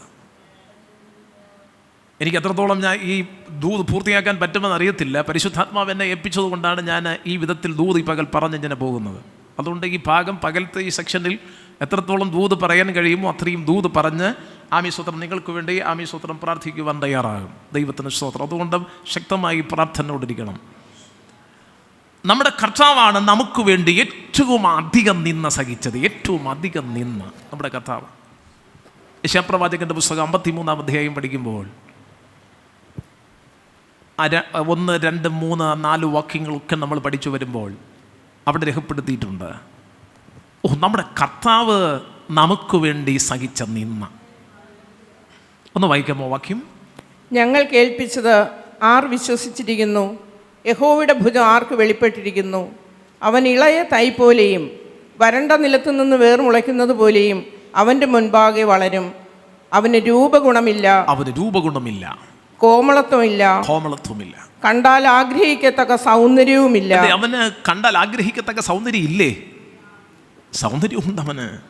പക്ഷെ നമുക്ക് വേണ്ടി അവന്റെ സൗന്ദര്യമൊക്കെ പോയി. അടുത്ത അവൻ മനുഷ്യനാൽ നിന്ദിക്കപ്പെട്ടു, ത്യജിക്കപ്പെട്ടും തള്ളപ്പെട്ടും വ്യസനപാത്രമായും രോഗം ശീലിച്ചവനുമായി വരുന്നു. ദൈവമക്കളെ, നമ്മുടെ കർത്താവപ്പച്ചനാണ് നമുക്ക് വേണ്ടി ഏറ്റവും അധികം നിന്ന ആ ക്രൂശിൽ നമുക്ക് വേണ്ടി വഹിച്ചത്. കണ്ടാൽ ആളല്ല എന്ന് തോന്നും വണ്ണം അവൻ്റെ രൂപം, അവൻ്റെ മുഖം, അവൻ്റെ ശരീരത്തെ അവർ വിരൂപമാക്കി. കർത്താവ് ശുശ്രൂഷിച്ച് നടക്കുന്ന കാലഘട്ടത്തിൽ കർത്താവിന് നിന്നയായിരുന്നു. യഹൂദ സമൂഹം കർത്താവിന് കൊടുത്തത് മൊത്തം നിന്നയാ കൊടുത്തേ. എന്താ അങ്ങനെ നിന്ദിക്കാൻ കാരണം? ജോസഫും മറിയയും ഒരുമിക്കുന്നതിന് മുമ്പ് കർത്താവ് ജനിച്ചു. പരിശുദ്ധാത്മാവിനാൽ ജനിച്ചു എന്ന് പറഞ്ഞാൽ യഹൂദൻ അത് മനസ്സിലാകുന്നില്ല. യഹൂദൻ അത് അംഗീകരിക്കാൻ തയ്യാറായില്ല. അതുകൊണ്ട് ആ നിന്ന കർത്താവിന് ഭയങ്കരമായിരുന്നു. പക്ഷേ അത് നമുക്ക് വേണ്ടി അവൻ സഹിച്ചു. ക്രൂശിൽ അവനെ തൂക്കിയത് 2 കള്ളന്മാരുടെ നടുവിലാണെങ്കിലും വേണ്ടുവോളം അവന് വസ്ത്രം അവർ ധരിപ്പിക്കുവാൻ തയ്യാറായില്ല. അർത്ഥനഗ്നനാക്കി കർത്താവിനെ ക്രൂശിൽ അവർ തറച്ചു. അതിൽ പരമൊരു നിന്ന. ക്രൂശിൽ കർത്താവ് വേദന സഹിച്ചു കഴിയുമ്പോഴും കടന്നു പോകുന്നവർ തലകുലുക്കി ഹേ മന്ദിരം 3 ദിവസം കൊണ്ട് പൊളിച്ചു പണിയുന്നവനെ, നീ നിന്നെ തന്നെ രക്ഷിച്ച് ഇറങ്ങി വാ എന്ന് ജനം തല കുലുക്കി അവനെ നിന്ദിച്ചു. നിങ്ങൾ തിരിച്ചറിയണം, നമ്മുടെ കർത്താവ് അനുഭവിക്കേണ്ടി വന്ന നിന്ദയുടെ ഒരു ചെറിയ അംശം പോലും നമ്മൾ അനുഭവിക്കേണ്ടി വന്നിട്ടില്ല. ഒരു സ്തോത്രം പറയാമോ? സന്തോഷത്തോടൊരു സ്തോത്രം പറയാമോ? പരസ്യമായി കർത്താവിനെ ഇസ്രായേൽ യഹൂദന്മാർ മുഴുവനും, സ്വന്തം ജനം മുഴുവനും നിന്ദിച്ച ആ നിന്ന പോലെ നമുക്കൊന്നും ഇത്രയും വലിയ നിന്ദയൊന്നും വന്നിട്ടില്ല. നമുക്കുണ്ടായ നിന്ദകളൊക്കെ നമുക്ക് സഹിക്കാൻ കഴിയുന്ന പാകത്തിന് ദൈവം തന്നിട്ടുള്ളൂ. മനസ്സിലായില്ല നിങ്ങൾക്ക്? എനിക്ക് സഹിക്കുവാൻ കഴിയുന്നതിലും അപ്പുറം ഒരു നിന്ന എനിക്കിതുവരെ വന്നിട്ടില്ല. അർത്ഥാൽ അവൻ വരുത്തിയിട്ടില്ല. Price the Lord. കാരണം അതെനിക്ക് താങ്ങാൻ കഴിയുന്നതിനപ്പുറമെന്ന് എൻ്റെ അപ്പച്ചന് മനസ്സിലാകുന്നത് കൊണ്ട് അവൻ എൻ്റെ പ്രാപ്തിക്കൊത്ത കഷ്ടതയും എൻ്റെ പ്രാപ്തിക്കൊത്ത നിന്നയുമേ അവൻ തരികയുള്ളൂ. അതിനപ്പുറമൊന്നും അവൻ വരുത്തുവാൻ അനുവദിക്കുന്നവനല്ല. പോകുന്ന സമയം പല യഹൂദന്മാരെയും റോമൻ പടയാളികൾ നിർബന്ധിച്ചു ഈ ക്രൂശ് ഒന്ന് ചുമക്കുവാൻ. പക്ഷേ ആരും ക്രൂശ് ചുമക്കുവാൻ തയ്യാറായില്ല. അലക്സാണ്ടറിൻ്റെയും റൂബസിൻ്റെയും അപ്പനായിരിക്കുന്ന വയലിൽ നിന്ന് വരുന്ന നീഗ്രോക്കാരനായ, കുറേനക്കാരനായ, കർത്തവർഗക്കാരനായ ആ ശീമോനെ പിടിച്ച് ക്വസ്റ്റ്യൻ ചെയ്തിട്ട് അവനോട് പറഞ്ഞു, നീ നിർബന്ധമായും ഈ ക്രൂശ് ചുമക്കണം. നിവർത്തികേട് കൊണ്ടാണ് ശീമോൻ ക്രൂശ് ചുമന്നത്. പക്ഷെ ഞാൻ വിശ്വസിക്കുന്നു അതിൽ ദൈവത്തിൻ്റെ കയ്യൊപ്പുണ്ടായിരുന്നു. പുത്രൻ്റെ ക്രൂശാരി ചുമക്കണമെന്ന് നിശ്ചയിച്ചു. പണ്ടേ ദൈവം നിശ്ചയിച്ചു ഈ കുറേനക്കാരൻ ചുമന്നാ മതിയെന്ന്. അതുകൊണ്ട് ആമേ സ്തോത്രം, അവൻ്റെ കുലം മുഴുവനും നിന്ദിക്കപ്പെട്ടു. എങ്ങനെ നിന്ദിക്കപ്പെട്ടു? ക്രൂശിന്മേൽ തൂങ്ങുന്നവനെല്ലാം ശപിക്കപ്പെട്ടവനെന്ന വചനായ പ്രമാണം എഴുതിയിരിക്കുന്നത് പോലെ യേശു നമുക്ക് വേണ്ടി ശാപമായി തീർന്നു എന്ന് ഗലാത്യർ പറയുമ്പോൾ ആമേ കുറേനക്കാരനായ ശീമോനും ഭാര്യയും 2 ചെറിയ പറക്കമുറ്റാത്ത 2 ആൺമക്കളും ഒരു കാലഘട്ടം വരെ ഈ ശാപം, ഈ നിന്ന അവർ വഹിച്ചു. എന്താ അവർ നിന്ദിച്ചത്? ആമേ സ്തോത്രം, ക്രൂശ് ചുമന്നവൻ്റെ കുടുംബം, ആമേ ശപിക്കപ്പെട്ടവൻ്റെ കുടുംബം, ആമേ ശപിക്കപ്പെട്ട യേശുവിൻ്റെ ക്രൂശ് ചുമന്ന കുടുംബം.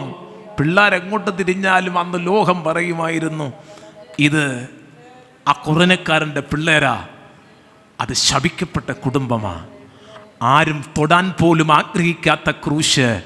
ആമേൻ സ്തോത്രം, ആമേൻ. ഈ ശീമോനാ ചുമന്നത്. റോമർക്കെഴുതിയ ലേഖനത്തിൽ പൗലൂസ് പറയുമ്പോൾ പൗലൂസ് അവിടെ ഇങ്ങനെ എഴുതി വെച്ചു, കർത്താവിൽ പ്രസിദ്ധനായ റൂബസും. തീർന്നില്ല, അവൻ്റെ അമ്മയ്ക്കും. ഒരു സ്തോത്രം പറഞ്ഞേ. അതിനവിടെ പൗലൂസ് കൊടുക്കുന്ന വാക്ക് റൂബസിൻ്റെ അമ്മ എൻ്റെ അമ്മയെന്ന്. Price the Lord. കർത്താവിൽ പ്രസിദ്ധനായ റൂബസിനെയും അവൻ്റെ അമ്മയ്ക്കും പൗലൂസ് റോമാലേഖനത്തിൽ വന്ദനം പറയണമെങ്കിൽ തിരിച്ചറിയണം, ഒരു കാലത്ത് അപ്പൻ ക്രൂശ് ചുമന്നതുകൊണ്ട് ആ കുടുംബത്തെ നിന്നിച്ച് ചവിട്ടി തേച്ചെങ്കിൽ ആ തലമുറകളെ ദൈവം കുറിച്ച് വെച്ചിട്ട് ആമേൻ സ്തോത്രം ഒരുത്തനെ കർത്താവിൻ്റെ വേലക്കാരനായി റൂബസാക്കി ആ കർത്താവിൽ പ്രസിദ്ധനാക്കി പുറത്തു കൊണ്ടുവന്നു. അലക്സാണ്ടറിനെ ബിഷപ്പാക്കി ദൈവം തലപ്പത്ത് കൊണ്ടുവന്നു. ഇന്ന് പകൽ ആമേൻ സ്തോത്രം കർത്താവ് നിമിത്തം നിന്ന വിശ്വാസ ജീവിതത്തിന് വേണ്ടി ഇറങ്ങിയത് കൊണ്ട് സഹിക്കുന്നെങ്കിൽ ആരെങ്കിലും ഭാരപ്പെടണ്ട. നിന്റെ തലമുറയെ കർത്താവിൽ പ്രസിദ്ധരാക്കി മാറ്റുന്ന ദൈവമാ നമ്മുടെ ദൈവം.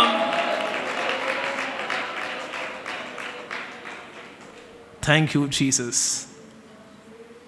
ദൈവമക്കളെ, നമ്മുടെ നിന്ദകളെല്ലാം അത് ധനമാണ്.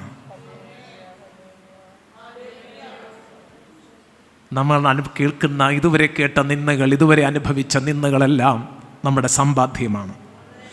നിങ്ങൾക്കൊരു പക്ഷേ ബാങ്ക് ബാലൻസ് ഡിപ്പോസിറ്റ് ഇല്ലെങ്കിലും, നിങ്ങളുടെ ബാങ്ക് ബാലൻസ് 0 ആയാലും, കുറേ നിന്ദകൾ നിങ്ങൾ ഏറ്റിട്ടുണ്ടെങ്കിൽ സ്വർഗത്തിൽ അത് നിക്ഷേപമായിട്ടുണ്ട്.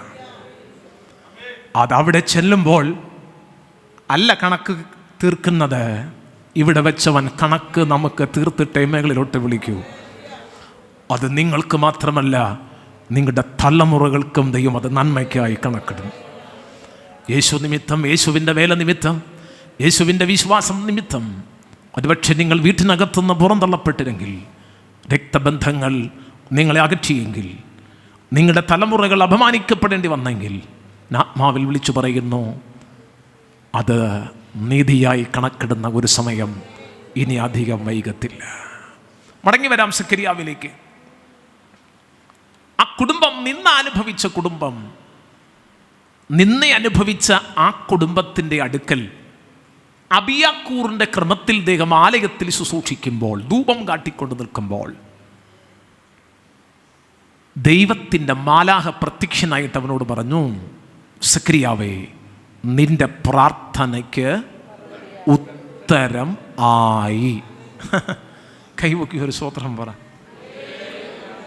എന്ന കൃത്യമായ മറുപടി എന്നറിയാമോ? ദൈവദൂതൻ വന്നിട്ട് പറയുകയാണ്, സെഖര്യാവേ, നിന്റെ പ്രാർത്ഥനയ്ക്ക് ഉത്തരം ആയി. അപ്പം ഉത്തരമില്ലാതെ കിടന്ന നിന്റെ സബ്ജക്റ്റിന് ഇപ്പോൾ ഉത്തരമായെന്ന് ആ ദൂതൻ പറയുന്നു. അതെന്നാ, ഒരു പ്രവാചകനെ അയച്ചിട്ട് അങ്ങ് പറഞ്ഞാൽ പോരായിരുന്നോ? ഏതെങ്കിലും ഒരു പുരോഹിതന് ഒരു റെവലേഷൻ കൊടുത്താൽ പോരായിരുന്നോ? ഇല്ല.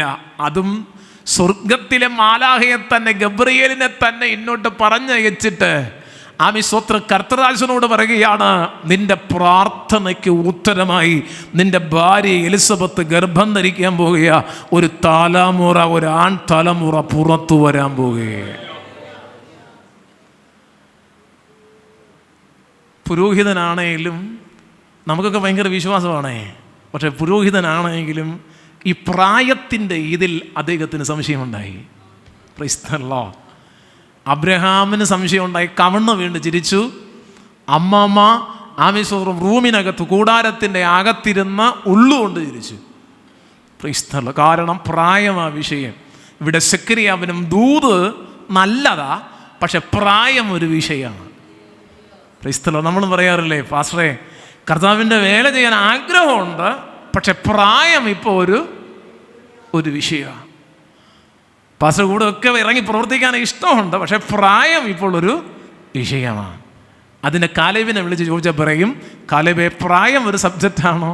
കാലേബ് പറയും, ഇപ്പോൾ 85 വയസ്സുണ്ട്, ആമേൻ, അരയ്ക്ക് വാള് കെട്ടാൻ ഇപ്പോഴും ബലമുണ്ട്. മലകൾ കയറാൻ എന്നാ മലയായാലും, ഗെരസീം മലയായാലും, ഹെബ്രോൻ മലയായാലും, ആമേ, എന്നാ മല ഉണ്ടോ അത് ചവിട്ടിക്കയറാൻ പണ്ടത്തെ പോലെ ബലം ഉണ്ടെന്നാണ് പറഞ്ഞത്. എന്ന് പറഞ്ഞാൽ 45 വയസ്സിൽ ഞാനിത് ആമേ ചവിട്ടി കയറിയതാ വാദത്തെ നാട്ടിൽ. ആമേ അന്ന് പോയി കണ്ടിട്ട് വന്നതാ. അന്നത്തെ ബലം ഇന്ന് 85 വയസ്സായിട്ടും എന്നിൽ വ്യാപരിക്കുന്നു. കഥാകൃപ. നമ്മളൊക്കെ ഈ ചില സമയത്ത് ആടിപ്പോകുന്നത്, ഞാൻ ഒരു 2 വർഷങ്ങൾക്ക് മുമ്പ് നടക്കത്തില്ലായിരുന്നു, അതിനു മുമ്പ് നടക്കുമായിരുന്നു. കുറച്ച് ദിവസം എനിക്ക് ശരിക്കും നടക്കാൻ പറ്റത്തില്ല. സോദരി സമാജത്തിൻ്റെ പ്രയറിന് വേണ്ടി ചർച്ചിലോട്ട് രാവിലെ വൈഫിനെയും കൊണ്ടുപോകാൻ വേണ്ടി തയ്യാറെടുക്കുകയാണ്. അതിന് വീട്ടിലൊരു ചെറിയ ജോലി ചെയ്തു, ചെറിയൊരു ജോലി. നടുവിന് ചെറിയൊരു പെയിൻ വന്നു. ആ പെയിൻ വർദ്ധിച്ചു. വണ്ടിയിലോട്ട് കയറാൻ സമയത്ത് കാലെടുത്ത് തനിയെ വയ്ക്കാൻ വേണ്ടി പറ്റാതെയായി. ഇതിൻ്റെ സീറ്റിലിരുന്നിട്ട് 2 കൈ കൊണ്ട് കാല് തൂക്കി വെച്ചു, ഓരോ കാലായിട്ട് തൂക്കി വെച്ചു. അന്ന് ചർച്ചിൽ പോയി, അന്ന് ശനിയാഴ്ചയാണ്. ചർച്ചിൽ പോയി. പിറ്റേ ദിവസം സൺഡേ ചർച്ചിൽ പോകാൻ വേണ്ടി നല്ലതുപോലെ ട്രൈ ചെയ്തു. പക്ഷേ ചർച്ചിൽ പോകാൻ അന്ന് കഴിഞ്ഞില്ല. കാരണം എൻ്റെ ബോഡി നിവരുകയില്ല, നടുവ് നിവരുകയില്ല. ആമീസ്വത്രം. ഞാൻ കുനിഞ്ഞു. എൻ്റെ പ്രായത്തിൽ ശുശ്രൂഷയുടെ കാലത്ത് ആദ്യത്തെ ഒത്തിരി സംഭവങ്ങൾ ഉണ്ടായിട്ടുണ്ട്, ഒത്തിരി വിടുതലുകൾ ദൈവം തന്നിട്ടുണ്ട്. അതിനാൽ ഞാൻ ദൈവത്തിന് നന്ദി പറയുന്നു. പക്ഷേ ഇങ്ങനൊരു സംഭവം എനിക്കുണ്ടായിട്ടില്ല, ആദ്യമായി ഉണ്ടായത്. ഞാൻ ചില ദിവസങ്ങളിൽ എൻ്റെ വീട്ടിൻ്റെ മുകളിലത്തെ റൂമിൽ ഞാൻ തങ്ങേണ്ടി വന്നു. താഴെ സ്റ്റെപ്പിറങ്ങി വരാൻ എനിക്ക് കഴിയില്ല. പരസഹായം കൂടാതെ എനിക്ക് ബെഡിൽ എഴുന്നേൽക്കാൻ പറ്റുകയില്ല. ഭാര്യയിലും കുഞ്ഞുങ്ങളിലും ഞാൻ ആശ്രയിക്കേണ്ടി വന്നു.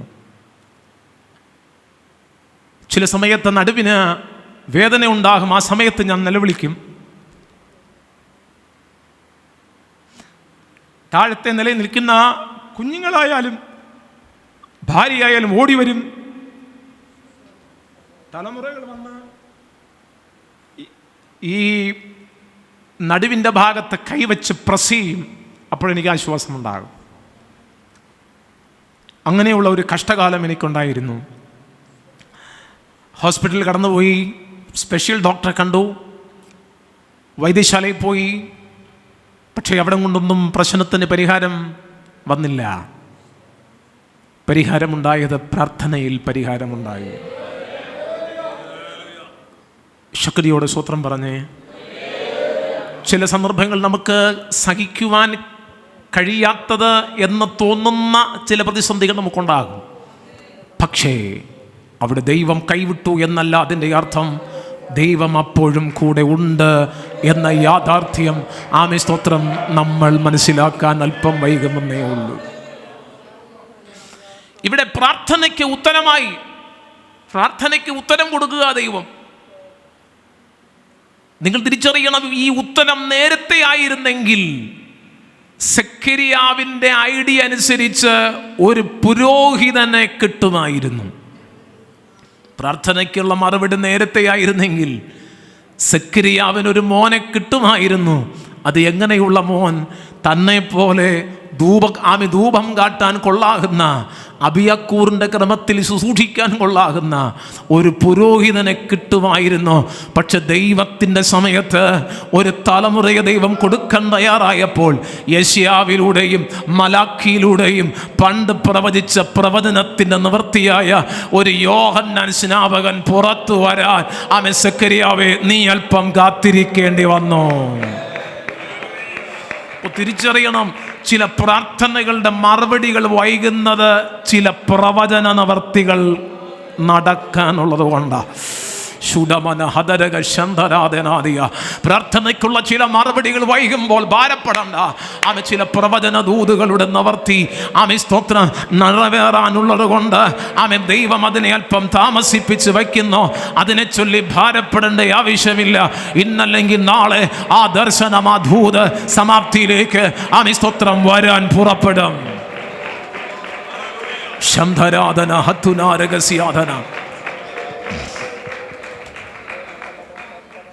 Praise the Lord.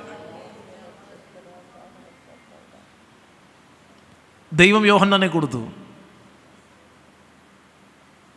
അപ്പൻ വിചാരിച്ചത് എന്നെപ്പോലെ ഒരു പുരോഹിതനായി, എന്നെപ്പോലെ ഞാൻ ധരിച്ചിരിക്കുന്ന പൗരോഹിത്യ വസ്ത്രം ധരിച്ച് ശുശ്രൂഷിക്കുവാൻ വേണ്ടിയുള്ള നല്ലൊരു പുരോഹിതനായി ഒരു തലമുറയെ കിട്ടിയിരുന്നെങ്കിൽ ആകുമായിരുന്നു, അല്ലെങ്കിൽ ആക്കാമായിരുന്നു എന്ന് ചിന്തിച്ചു. പക്ഷെ ദൈവം കൊടുത്തപ്പോൾ ഇവൻ വീട്ടിലല്ല പാർക്കുന്നത്, ഇവൻ്റെ പാർപ്പ് മരുഭൂമിയിലാണ്.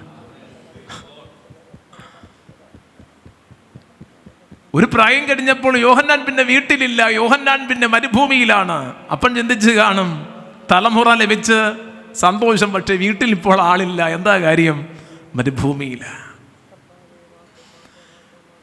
പുരോഹിതന് മേശയിൽ വരുന്ന അപ്പങ്ങൾ എടുത്ത് ഭക്ഷിക്കാം.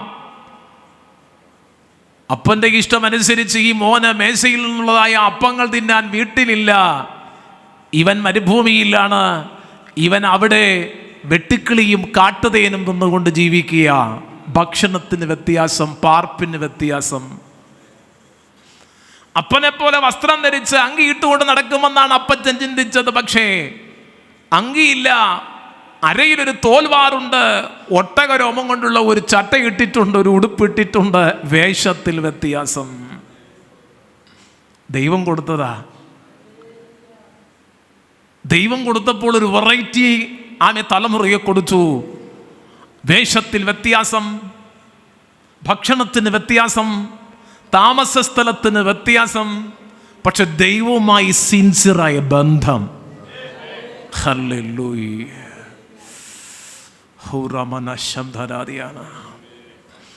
ഞാൻ അവിടെ ഒരു ചെറിയ ദൂത് പറയാം, ഒരു ചെറിയ ദൂത്. ഒന്ന് തൊട്ടൊന്ന് വയ്ക്കാം. എക്സ്പ്ലനേഷൻ നിങ്ങൾ ചെയ്തോളണം. അത് വേണമെങ്കിൽ നിങ്ങൾ എക്സ്പ്ലെയിൻ ചെയ്താൽ മതി. ഈ യോഹന്നാൻ്റെ വേഷം പക്ക വേഷമാണ്. അതുപോലെ നമുക്ക് ഇട്ടുകൊണ്ട് നടക്കാൻ പറ്റത്തില്ല. പക്ഷെ യോഹന്നാൻ്റെ വേഷം പക്ക വേഷമാണ്. കാരണം അവൻ്റെ അകത്തു വ്യാപരിക്കുന്ന ആത്മാവും മലാഖിയിൽ പറയുന്ന 4 പറയുന്നത് പോലെ ഏലിയാവിൻ്റെ ആത്മാവും ഏലിയാവിൻ്റെ അധികാരവുമാണ്. അപ്പോൾ ഏലിയാവുമായി നേരെ കമ്പയർ നോക്കിക്കഴിഞ്ഞാൽ ഏലിയാവിൻ്റെ വേഷവും ഇതേ വേഷമാണ്. 2 രാജാക്കന്മാരുടെ പുസ്തകം 1-ാം അധ്യായത്തിൽ കിടപ്പുണ്ട്. അവൻ്റെ രൂപം എങ്ങനെയെന്ന് ചോദിച്ചു പറഞ്ഞു, അരയിൽ തോൽവാറുണ്ട്, ഒട്ടകരോമം കൊണ്ടുള്ള ചട്ടയും ഇട്ടിട്ടുണ്ട്. അപ്പോൾ ഏലിയാവിൻ്റെ തനി വേഷമാണ് യോഹന്നാൻ്റെ വേഷം.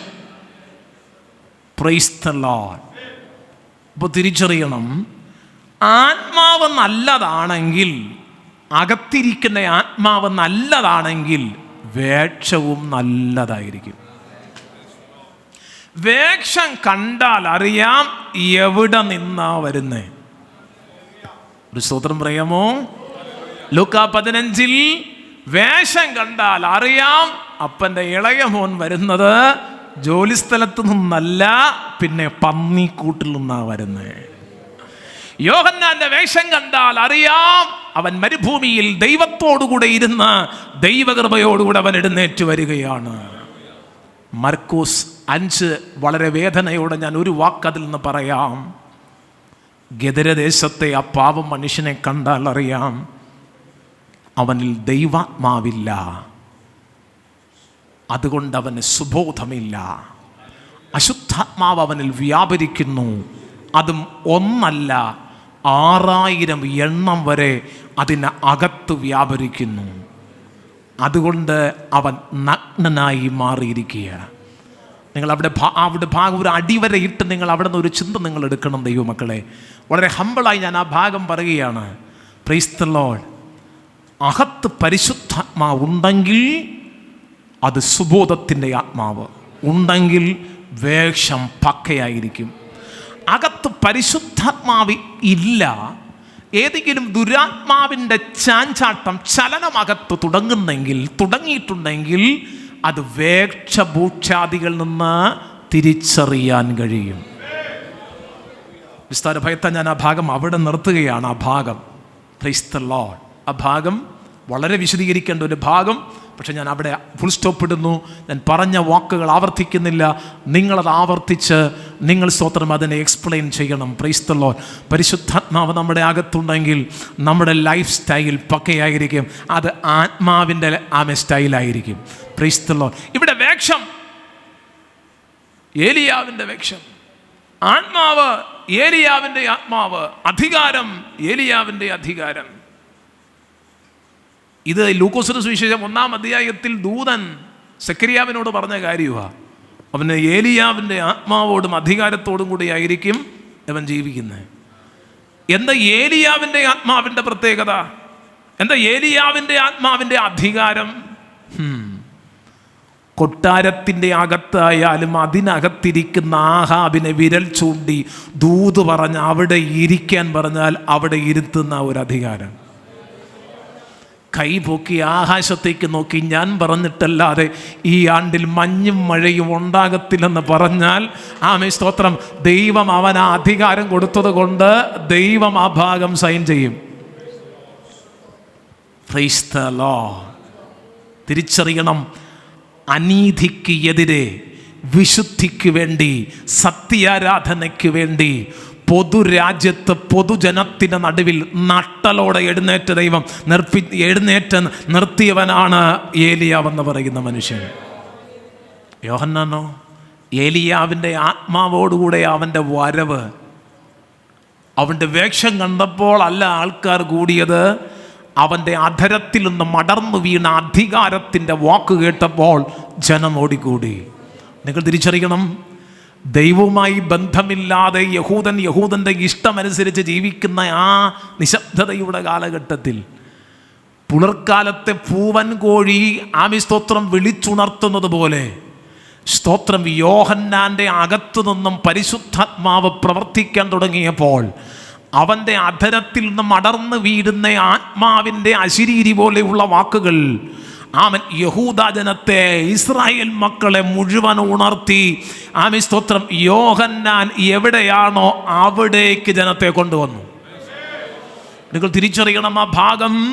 ആമൻ ദൈവത്തിൽ നിന്നും അകന്നുപോയ ജനത്തെ, ലൂക്കോസ് 1-ാം അധ്യായത്തിലെ കാര്യമാണ്.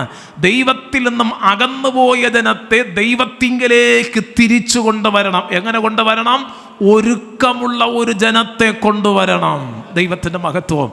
അപ്പൻ്റെയും മക്കളുടെയും ഹൃദയമൊക്കെ, കുടുംബത്തിനകത്തൊക്കെ കലഹത്തിൻ്റെ ആത്മാവ് കിടക്കുന്നത് കൊണ്ട് ആ ആത്മാവൊക്കെ മാറി ഒരു നിരപ്പിൻ്റെ ശുശ്രൂഷ ഇവനിലൂടെ ചെയ്തെടുക്കണം. സ്തോത്രം സ്തോത്രം സ്തോത്രം തിരിച്ചറിയണം. അതുകൊണ്ട് മരുഭൂമിയിൽ അവൻ എഴുന്നേറ്റ് നിന്ന് പ്രസംഗിക്കുമ്പോൾ യെരുശലേമിൽ ആരാധനയുണ്ടെങ്കിലും യെരുശലേമിലേക്ക് ജനം ഒഴുകുന്നില്ല. ഇപ്പോൾ ജനം ഒഴുകുന്നത് യോർദാനിലോട്ട് ജനം ഒഴുകുകയാണ്.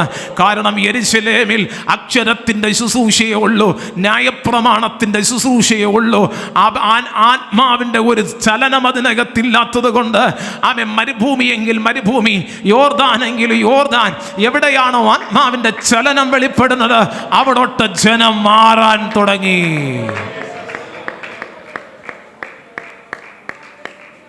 യെരുശലേം ദേവാലയത്തിൻ്റെ അകത്ത് നടക്കുന്ന അർപ്പണതർപ്പണങ്ങളെക്കാൾ യെരുശലേമിൽ നിന്നും അല്പം മാറി സെഖ്യോൻ മാളിക മുറിക്കകത്ത് 120 പേർ കൂടിയിരുന്ന് പ്രാർത്ഥിക്കുമ്പോൾ അവിടോട്ട് പരിശുദ്ധാത്മാവ് ഇറങ്ങി വന്നു എന്ന ഏക കാരണത്താൽ യെരുശലേമിൻ്റെ അകത്തും യെരുശലേമിന് പുറത്തും കിടന്ന സകല യഹൂദന്മാരും സകല ജാതിയിൽപ്പെട്ട മനുഷ്യരും 120 പേർ വിളിച്ചിട്ടല്ല സെഖ്യോൻ മാളിക മുറിയിൽ കയറിയത്.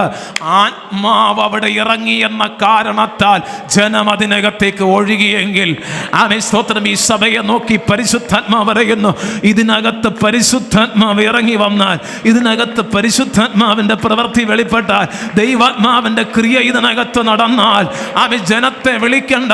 ദേശത്തിന്റെ 4 ഭാഗത്ത് നിന്ന് ജനം ഇതിനകത്തേക്ക് ഒഴുകും.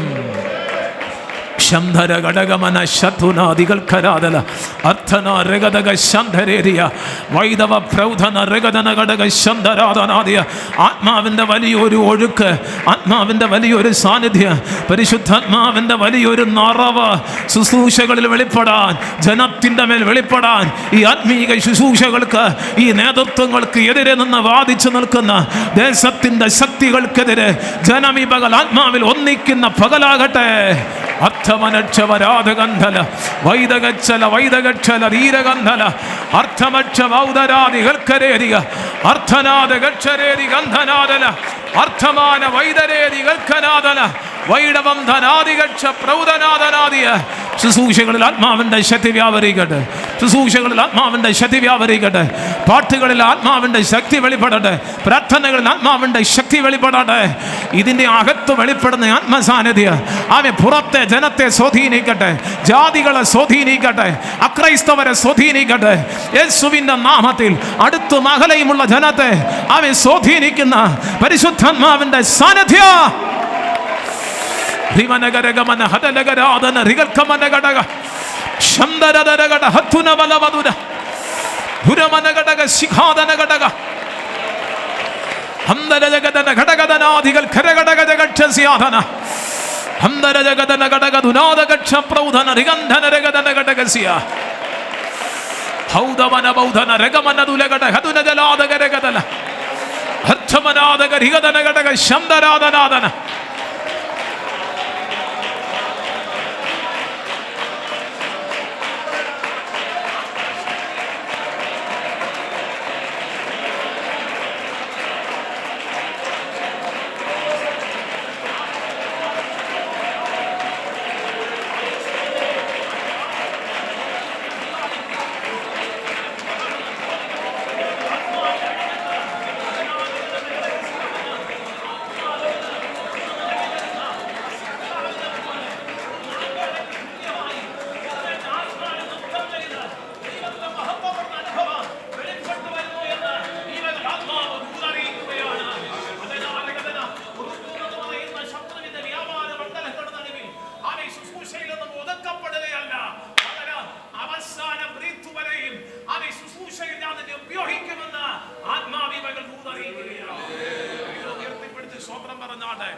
പരിശുദ്ധാത്മാവ് അദ്ദേഹത്തിൻ്റെ മേൽ ഇറങ്ങി വന്നു. അത് ഏലിയാവിൻ്റെ ആത്മാവ്, ഏലിയാവിൻ്റെ ആത്മാവിൻ്റെ അധികാരത്തോടെ. നിങ്ങൾ തിരിച്ചറിയണേ, നമ്മൾ ഇന്ന് കേൾക്കുന്നത് പോലെയുള്ള ദൂതല്ല യോഹന്നാൻ പറഞ്ഞത്. യോഹന്നാൻ്റെ വാക്കിൻ്റെ ആ ഉച്ചാരണവും ശൈലിയും ഒക്കെ നമുക്കിഷ്ടപ്പെടുന്ന ശൈലി അല്ലായിരുന്നു. പക്ഷേ അതന്ന് കേട്ട ജനത്തിന് അത് ആകർഷണമായിരുന്നു. അദ്ദേഹം വിളിച്ചത് സർപ്പസന്തതികളെ എന്ന് പറഞ്ഞാ തുടങ്ങുന്നത്. ദൂത് തുടങ്ങുന്നത് അങ്ങനെയാ. ഈ ദൂത് കേട്ടാൽ 2 ആഴ്ച നമ്മൾ സഭയിൽ പറഞ്ഞു കഴിഞ്ഞാൽ അവൻ അടുത്ത ആഴ്ചയിൽ ആൾ അല്പം കുറയും. പാസ്റ്റർ ഇത്രയും കാലം നല്ല മെസ്സേജ് പറഞ്ഞിട്ട് ഇപ്പോൾ ഇങ്ങനെ പറയുന്നു എന്നൊരു പരാതി നമുക്കുണ്ടാകും. Price the Lord. ഇവിടെ യോഹന്നാനെതിരെ പരാതിയില്ല, എഴുത്തുകളില്ല, ഫേസ്ബുക്കിൽ ഒരു കുറിപ്പും ആരും നടത്തുന്നില്ല. കാരണം അവൻ പറഞ്ഞത് ആത്മാവിൽ പറഞ്ഞതാണ്. പരിശുദ്ധാത്മാവിൽ പറയുന്ന വാക്കാണ് ജനത്തിൻ്റെ ഹൃദയത്തെ സ്പർശിക്കുന്നത്. ജനത്തിൻ്റെ ഹൃദയത്തെ ആത്മാവ് സ്പർശിച്ചാൽ ആ ജനം നമ്മുടെ സഭ വിട്ടു പോകത്തില്ല. Thank you Jesus. ഹല്ലേലൂയ. വാക്കുകളുടെ പെരുപ്പമില്ലെങ്കിലും ആത്മസാന്നിധ്യം നിന്റെ വാക്കിൽ വ്യാപരിച്ചാൽ അവൻ നിന്റെ അടുത്ത് നിന്ന് ഒരു മനുഷ്യനും എഴുന്നേറ്റ് പോകത്തില്ല. അതിന് ബൈബിൾ ഭാഷയിൽ ഞാൻ പറയാം, പൗലോസിൻ്റെ ഭാഷയിൽ ഞാൻ പറയാം, അത് കൃപയുള്ള വാക്ക്, അത് ഉപ്പിനാൽ രുചി വരുത്തിയത്, അത് കേൾക്കുന്നവർക്ക് ആത്മീക വർധനവ് നൽകുന്ന വാക്ക്. ദൈവത്തിൻ്റെ മഹത്വം. ഈ വേദിയിലിരിക്കുന്ന കർത്തദാസന്മാരെ ഒക്കെ വളരെ ശക്തമായി ഭയങ്കരമായ ഒരു ആത്മീക ശുശ്രൂഷയുടെ മണ്ഡലം നിങ്ങളുടെ ശുശ്രൂഷകളിൽ ശക്തമായി ദൈവം ഉപയോഗിക്കും. വെളിപ്പാടോടുകൂടെ സാധാരണ ഒരു ശുശ്രൂഷയല്ല, വെളിപ്പാടോടുകൂടെ നിന്നുള്ള ചില ശുശ്രൂഷകളിലേക്ക് ദിവസങ്ങളിൽ സാക്ഷിയാകാൻ പോവുകയാണ്. ശുശ്രൂഷ സംബന്ധമായ ദൈവസന്നിധിയിൽ പല ചോദ്യങ്ങൾ ചോദിക്കുന്നുണ്ട്, കരയുന്നുണ്ട്. ശുശ്രൂഷ സംബന്ധമായി ശക്തമായി പ്രാർത്ഥിച്ചു. വെളിപ്പാടോടുകൂടെ ദൈവത്തിൻ്റെ ആത്മാവ് ഉപയോഗിക്കപ്പെടാൻ പോവുകയാണ്. നെഞ്ചിൻ്റെ ഇടത് ഭാഗത്ത് ഉളവായി വരുന്ന വേദനകൾ ശുശ്രൂഷയ്ക്ക് തടസ്സമായി പോരാടുന്ന ചില പ്രതികൂലങ്ങളുടെ അനുഭവങ്ങളാണെന്ന് പരിശുദ്ധാത്മാവ് ദൂത് പറയുന്നു. ഹാർട്ടിന് യാതൊരു പ്രശ്നവും ഇല്ലെന്ന് പരിശുദ്ധാത്മാവ് സ്തോത്രം ദൂത് അറിയിക്കുന്നു. ചെക്കപ്പിൻ്റെ ആവശ്യമില്ല, പ്രാർത്ഥിച്ച് ജയമെടുത്തുകൊണ്ടാൽ മതിയെന്ന് ആത്മാവ് ദൂതറിയിക്കുകയാണ്. നമ്മുടെ കർത്തദാസന്മാരെ ഒക്കെ ദൈവം ശക്തമായിട്ട് ആത്മാവിൻ്റെ കരങ്ങളിൽ ആത്മശക്തിയാൽ ഈ തലമുറയിൽ ശക്തമായി അവരെ വഹിക്കാൻ പോകുകയാണ്. അവിടെ ശുശ്രൂഷയുടെ ലെവല് മാറാൻ പോകുകയാണ്. അവിടെ ശുശ്രൂഷയുടെ തലം ദൈവത്തിൻ്റെ ആത്മാവ് സ്തോത്രം മാറ്റാൻ പോകുകയാണ്. ഹല്ലേലൂയ. ജനം വന്നു.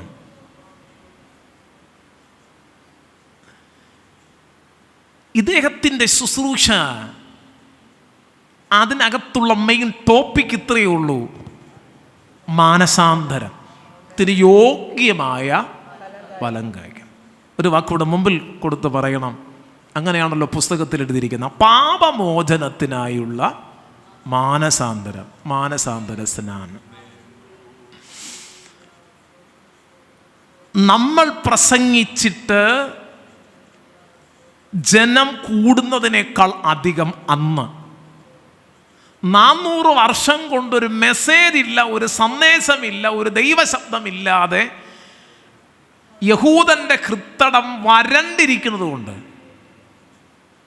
എവിടെ ദൂത് മുഴങ്ങിയോ അവിടേക്ക് ജനം ഇടിച്ച് കയറി ചെന്ന് അനുസരിക്കാൻ തയ്യാറായി. അത് വേഷത്തിൻ്റെ പ്രത്യേകതയല്ല, അത് അവനിൽ വ്യാപരിച്ച പരിശുദ്ധാത്മാവിൻ്റെ പ്രത്യേകത. അത് അവനിൽ വ്യാപരിച്ച പരിശുദ്ധാത്മാവിൻ്റെ പ്രത്യേകത മാത്രമല്ല, കർത്താവിൻ്റെ ശുശ്രൂഷയ്ക്ക് വേണ്ടിയുള്ള വഴി തെളിക്കലായിരുന്നു ആ ശുശ്രൂഷ. നിങ്ങൾ തിരിച്ചറിയണം, യോഹന്നാൻ കർത്താവിൻ്റെ ശുശ്രൂഷയ്ക്ക് വേണ്ടി വഴി വെട്ടി ഒരുക്കി ഒരു ഒരുക്കത്തിൻ്റെ ശുശ്രൂഷ അന്ന് നടത്തിയെങ്കിൽ ഇന്ന് സഭകളിൽ വെളിപ്പെടേണ്ടുന്ന ശുശ്രൂഷ ഇതിനകത്തിരിക്കുന്ന എന്നെയും നിങ്ങളെയും ഒന്നുകൂടെ ക്രിസ്തുവിൽ വചനം കൊണ്ടൊന്ന് ചെത്തി വെടിപ്പാക്കി കർത്തൃകാഹളം ധ്വനിക്കുമ്പോൾ ഇവിടെ നിന്ന് ഈ അമ്പാറ്റുകളെ പോലെ എടുക്കപ്പെടേണ്ടതിന് ഒരുക്കപ്പെടേണ്ട ശുശ്രൂഷകളാണ് നമ്മുടെ പെന്തക്കോസ്ത് സഭയുടെ അകത്ത് വെളിപ്പെടേണ്ടത്.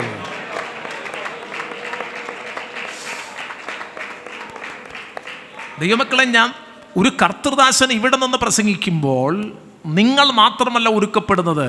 പ്രസംഗിക്കുന്നത് ഞാനാണെങ്കിൽ ഞാനും ഇവിടെ സറണ്ടറാകുകയാണ്, ഞാനും ഇവിടെ ഒരുങ്ങുകയാണ്, ഞാനും ഇവിടെ ഉടയുകയാണ്. നിങ്ങൾ മാത്രമല്ല. ആമേൻ, സ്തോത്രം.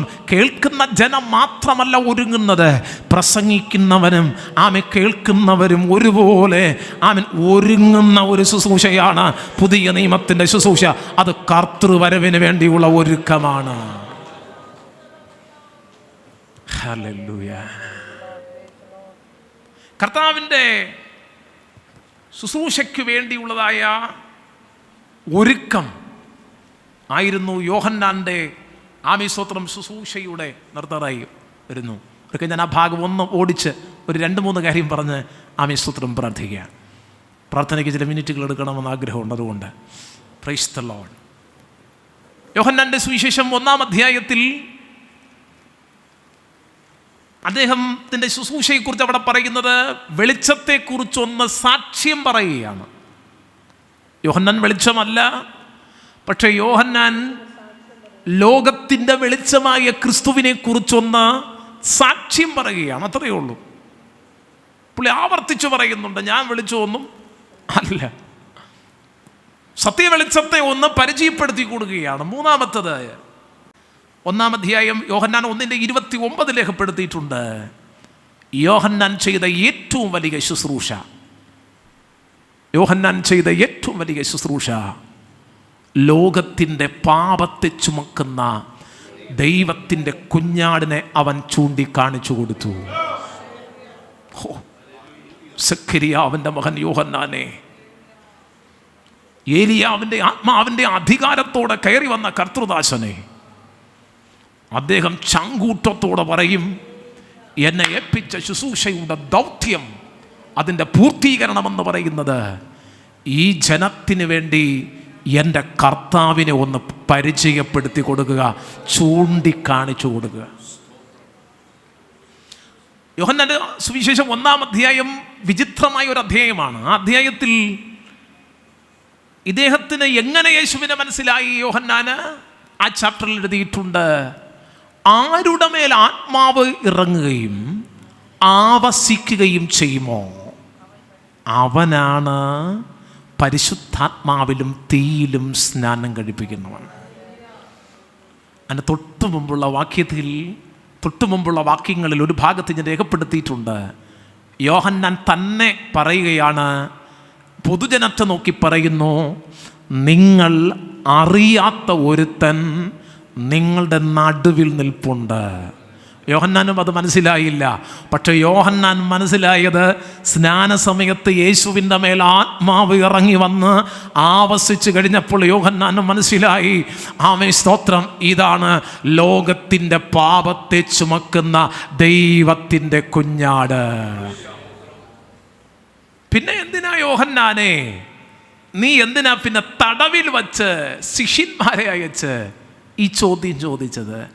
വരുവാനുള്ളവൻ നീയാണോ, അതോ ഞങ്ങൾ മറ്റൊരുത്തനെ കാത്തിരിക്കണമോ? എന്താ, ചാവുകടലിന് തൊട്ടടുത്തുള്ള ആ ഗുഹയ്ക്കകത്ത് തടവിൽ യോഹന്നാനെ പാർപ്പിച്ചിരിക്കുക. എന്താ പാർപ്പിക്കാൻ കാരണം? ഏലിയാവിൻ്റെ ആത്മാവുള്ളത് കൊണ്ട് ഹെരോദാവ് ചെയ്ത പാപത്തെ വിരൽ ചൂണ്ടി പറഞ്ഞു. അടിവരിട്ട് ഞാൻ ആ ഭാഗം പറയാം. പാപത്തെ പാപമെന്ന് വിരൽ ചൂണ്ടി താക്കീത് ചെയ്ത് പറയാൻ കഴിയുന്ന യോഹന്നാന്മാരും ഏലിയാവുമാരും നാഥാന്മാരും ശമൂവേൽമാരും എഴുന്നേൽക്കേണ്ട കാലഘട്ടമാണ് ഈ കാലഘട്ടം. Price the Lord. അപ്പൊ യോഹന്നാൻ ചോദിക്കുകയാണ്, വരാനുള്ളവൻ നീയാണോ? എന്തെന്നറിയാമോ? ഞാൻ കുറച്ചു കാലമായി ഈ തടവിൽ കിടക്കുക.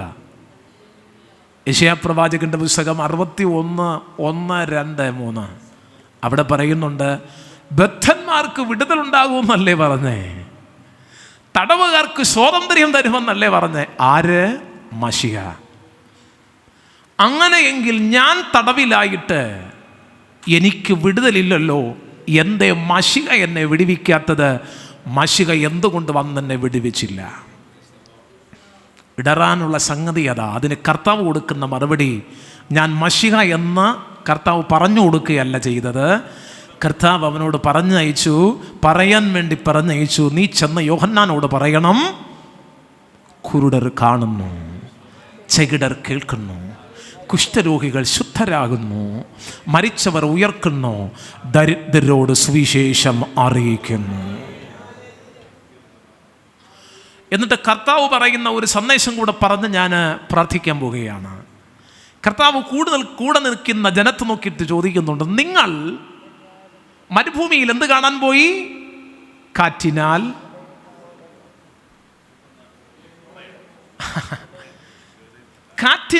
ആടുന്ന ചാഞ്ഞു പോകുന്ന ഓടയെ കാണാനാണോ നിങ്ങൾ മരുഭൂമിയിൽ പോയത്? എന്താ? കാറ്റടിക്കുമ്പോൾ ആ ഓടച്ചെടി, അതിന് നട്ടലില്ല, അതിനധികം ബലമൊന്നുമില്ല, അതുകൊണ്ട് അതൊന്ന് ചാഞ്ഞു പോകും, ചിലപ്പോൾ ഒടിഞ്ഞും പോകും. പക്ഷെ കർത്താവ് പറഞ്ഞു, അല്ല, ആമേൻ, സ്തോത്രം, ആമേൻ, സ്ത്രീകളിൽ നിന്ന് ജനിച്ചവരിൽ യോഹന്നാനേക്കാൾ വലിയവനാരും എഴുന്നേറ്റിട്ടില്ല. തിരിച്ചറിയണം, യോഹന്നാൻ എന്ന് പറയുന്ന ആമേൻ, സ്തോത്രം, ഈ കർത്തൃദാസൻ സാധാരണക്കാരനല്ല. അവൻ കാറ്റിനാൽ ആമേൻ, സ്തോത്രം, വളഞ്ഞു പോകുന്ന ഓടയല്ല. അധികാരികളുടെ മുമ്പിലും ദൈവത്തിൻ്റെ സന്ദേശം വിരൽ ചൂണ്ടിന് ആമേൻ പറഞ്ഞവരെ നിലയ്ക്ക് നിർത്തിയവനാണ്. വിടുതലുകൾ ജീവിതത്തിൽ വൈകുമ്പോൾ ക്രിസ്തുവിൽ ഇടറരുത്. പ്രാർത്ഥനകൾക്ക് മറുപടികൾ വൈകുമ്പോൾ ക്രിസ്തുവിൽ ഇടറരുത്. ഇന്നല്ലെങ്കിൽ നാളെ നിങ്ങളുടെ പ്രാർത്ഥനകൾക്കും ചോദ്യങ്ങൾക്കും ഉത്തരമായി നാഥൻ വെളിപ്പെട്ട് വരും. കണ്ണുകളെ അടയ്ക്കാം, പ്രാർത്ഥനയ്ക്കായി തിരുസന്നിധിയിൽ എഴുന്നേറ്റ് നിൽക്കാം, ഒരുമിച്ച് ദൈവമുഖത്തേക്ക് നോക്കാം. നല്ല കർത്താവ് ഇന്ന് പകൽ ഇവിടെ വന്നിട്ടുണ്ട്. അവൻ്റെ സാന്നിധ്യം ഇതിനകത്ത് ശക്തിയോടെ വ്യാപരിക്കുന്നുണ്ട്. ബലഹീനതയുടെ നടുവിലും വെളിപ്പെട്ടു വരുന്ന ദൈവകൃപയുടെ സാന്നിധ്യം ശക്തിയോടെ ഇന്ന് പകലും നമ്മുടെ ശരീരങ്ങളിൽ ഒന്നുകൂടെ വെളിപ്പെടുമ്പോൾ നാം ആള് മാറിയതുപോലെയാകും. നിന്ദകൾ സഹിച്ചു മടുത്തു എന്ന് പറയുന്ന നമ്മുടെ ഭാഷകൾക്കപ്പുറത്ത്, നമ്മുടെ ചിന്തകൾക്കപ്പുറത്ത് നിനക്ക് വേണ്ടി പ്രവർത്തിക്കുന്ന നല്ല നാഥൻ ഇതിനകത്തിറങ്ങി വന്നിട്ടുണ്ട്. ഒരുമിച്ച് ആ കണ്ണുകൾ ചേർത്തടച്ച് ദൈവസന്നിധിയിൽ ഒരുമിച്ച് അല്പസമയങ്ങൾ നമുക്ക് പ്രാർത്ഥിക്കാം. ദൈവസന്നിധിയിൽ നമുക്ക് നിലനിൽക്കാം. ഇതുവരെ ആമേൻ, സ്തോത്രം, പ്രാപിക്കാത്ത ദൈവശക്തിയുടെ വ്യാപാരം, ഇതുവരെ നാം അനുഭവിക്കാത്ത ദൈവകൃപയുടെ മഹത്വം ഈ പകൽക്കാലം നമ്മുടെ മൺശരീരത്തിലേക്ക് ഇറങ്ങി വരുവാൻ ഹതനകരാജക ശന്ധരാധിക അതിർക്കമന മനസ്സിൻ്റെ തടവറകളിൽ ആമേൻ, സ്തോത്രം, സ്വയം മനസ്സിൻ്റെ തടവറകളിൽ ചിലതായിരിക്കുകയാണ്. ആമേൻ, നിൻ്റെ മനസ്സിനെ ശത്രു പിരിമുറുക്കി ആമേൻ, സ്തോത്രം, മനസ്സിൻ്റെ തടവറയിൽ നിന്ന് സ്വയം നിനക്ക് പുറത്തു വരുവാൻ കഴിയാതെ മനസാക്ഷിയെ മുറിപ്പെടുത്തിക്കൊണ്ട് ശത്രു ചിലതിനെ വേട്ടയാടുന്നു എന്ന് ചില യൗവനക്കാരെ നോക്കി പരിശുദ്ധാത്മാവ് ഈ പകൽ പ്രവചിക്കുന്നു. ഇന്ന് പകൽ ആത്മാവ് അറിയിക്കുന്നു ദൂത്, ഈ പകൽക്കാലം മനസ്സിൻ്റെ തടവറയിൽ നിന്ന് ആത്മാവ് നിന്നെ പുറത്തെടുക്കാൻ പോകുകയാണ്. ആമേൻ, ആത്മാവ് നിന്നെ പുറത്തെടുക്കാൻ പോകുകയാണ്. നീ തകരുകയല്ല, പകരം ദൈവം നിനക്ക് ജയം തരുകയാണ്. നീ പരാജയപ്പെടുകയല്ല, പകരം ദൈവം നിനക്ക് ജയം തരാൻ പോകുകയാണ്. യേശുവിൻ്റെ നാമത്തിൽ കുടുംബങ്ങളുടെ അകത്ത് നിന്ന് നിന്ദകൾ മാറിപ്പോകുന്ന പകലാകട്ടെ, പ്രാർത്ഥനകൾക്കുള്ള മറുപടി ഇറങ്ങി വരുന്നതാകട്ടെ. ആമേൻ, സ്തോത്രം, ഞങ്ങളുടെ ചിന്തകൾക്കും അപ്പുറത്ത് ദൈവത്തിൻ്റെ ഹിതപ്രകാരമുള്ള ചില വിടുതലുകൾ, ദൈവത്തിൻ്റെ ഇഷ്ടപ്രകാരമുള്ള ചില വിടുതലുകൾ ഈ സഭയിലിരിക്കുന്ന ജനത്തിന് മേൽ ഇറങ്ങി വരുന്ന പകലാകട്ടെ.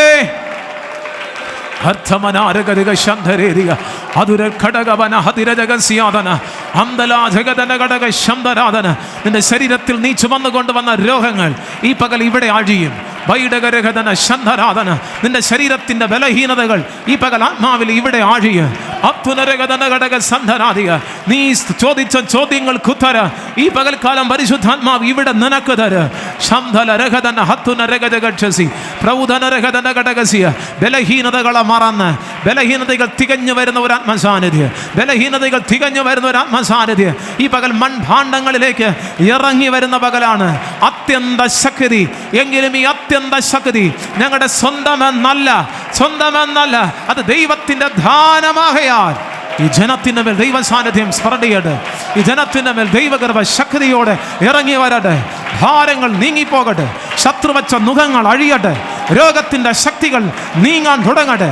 പിശാച് വെച്ച ബന്ധനങ്ങൾ ഈ പകൽ അഴിയാൻ തുടങ്ങട്ടെ. വചനത്തിൻ്റെ ശക്തിയാൽ, പരിശുദ്ധാത്മാവിൻ്റെ ശക്തിയാൽ, ദൈവകൃപയുടെ വ്യാപാരത്താൽ ഈ ജനം വിടുവിക്കപ്പെടട്ടെ. ഈ സഭ വിടുവിക്കപ്പെടട്ടെ.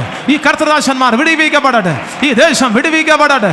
പരിശുദ്ധാത്മാവിൻ്റെ ശക്തി നുകങ്ങളെ തകർക്കട്ടെ. ശംധല രഹദന ഹത്തുന ദിവന ഹംദല രഹദനസിയ ഹംദല രഹദന ഘടകൈശസിയ. ദൈവശക്തിയുടെ മഹത്, ദൈവകൃപയുടെ മഹത്, അഭിഷേകത്തിൻ്റെ പുഷ്ടി ഈ പകൽ നുകത്തെ തകർക്കട്ടെ. അഭിഷേകത്തിൻ്റെ പുഷ്ടി ഈ പകൽ നുകത്തെ തകർക്കട്ടെ. നിന്റെ ശരീരത്തിൽ വെളിപ്പെടുന്ന അഭിഷേകത്തിൻ്റെ ശക്തി നിന്റെ ശരീരത്തിൽ ബാധിച്ചു നിൽക്കുന്ന രോഗത്തിൻ്റെ ശക്തികളെ തകർക്ക്. നിന്റെ ശരീരത്തിൽ പോരാടുന്ന ബന്ധനങ്ങളെ അഴിച്ചുകളയ്. ഈ പകൽ ആത്മാവിൻ്റെ ശക്തി വ്യാപരിക്കട്ടെ.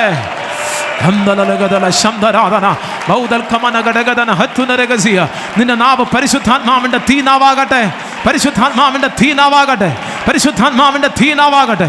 നീ ഇതുവരെ പറയാത്ത അന്യഭാഷ, നീ ഇതുവരെ പറയാത്ത അന്യഭാഷ, നീ ഇതുവരെ കാണാത്ത വെളിപ്പാട്, ഇതുവരെ കാണാത്ത വെളിപ്പാട്, ഇതുവരെ അനുഭവിക്കാത്ത ദൈവ സാന്നിധ്യത്തിൽ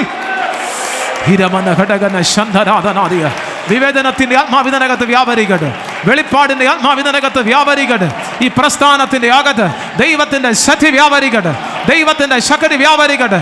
ഈ പ്രസ്ഥാനത്തിന്റെ അകത്തുള്ള സഭകൾ ഉണരട്ടെ. വേലക്കാർ ഉണരട്ടെ. വിശ്വാസികൾ ഉണരട്ടെ.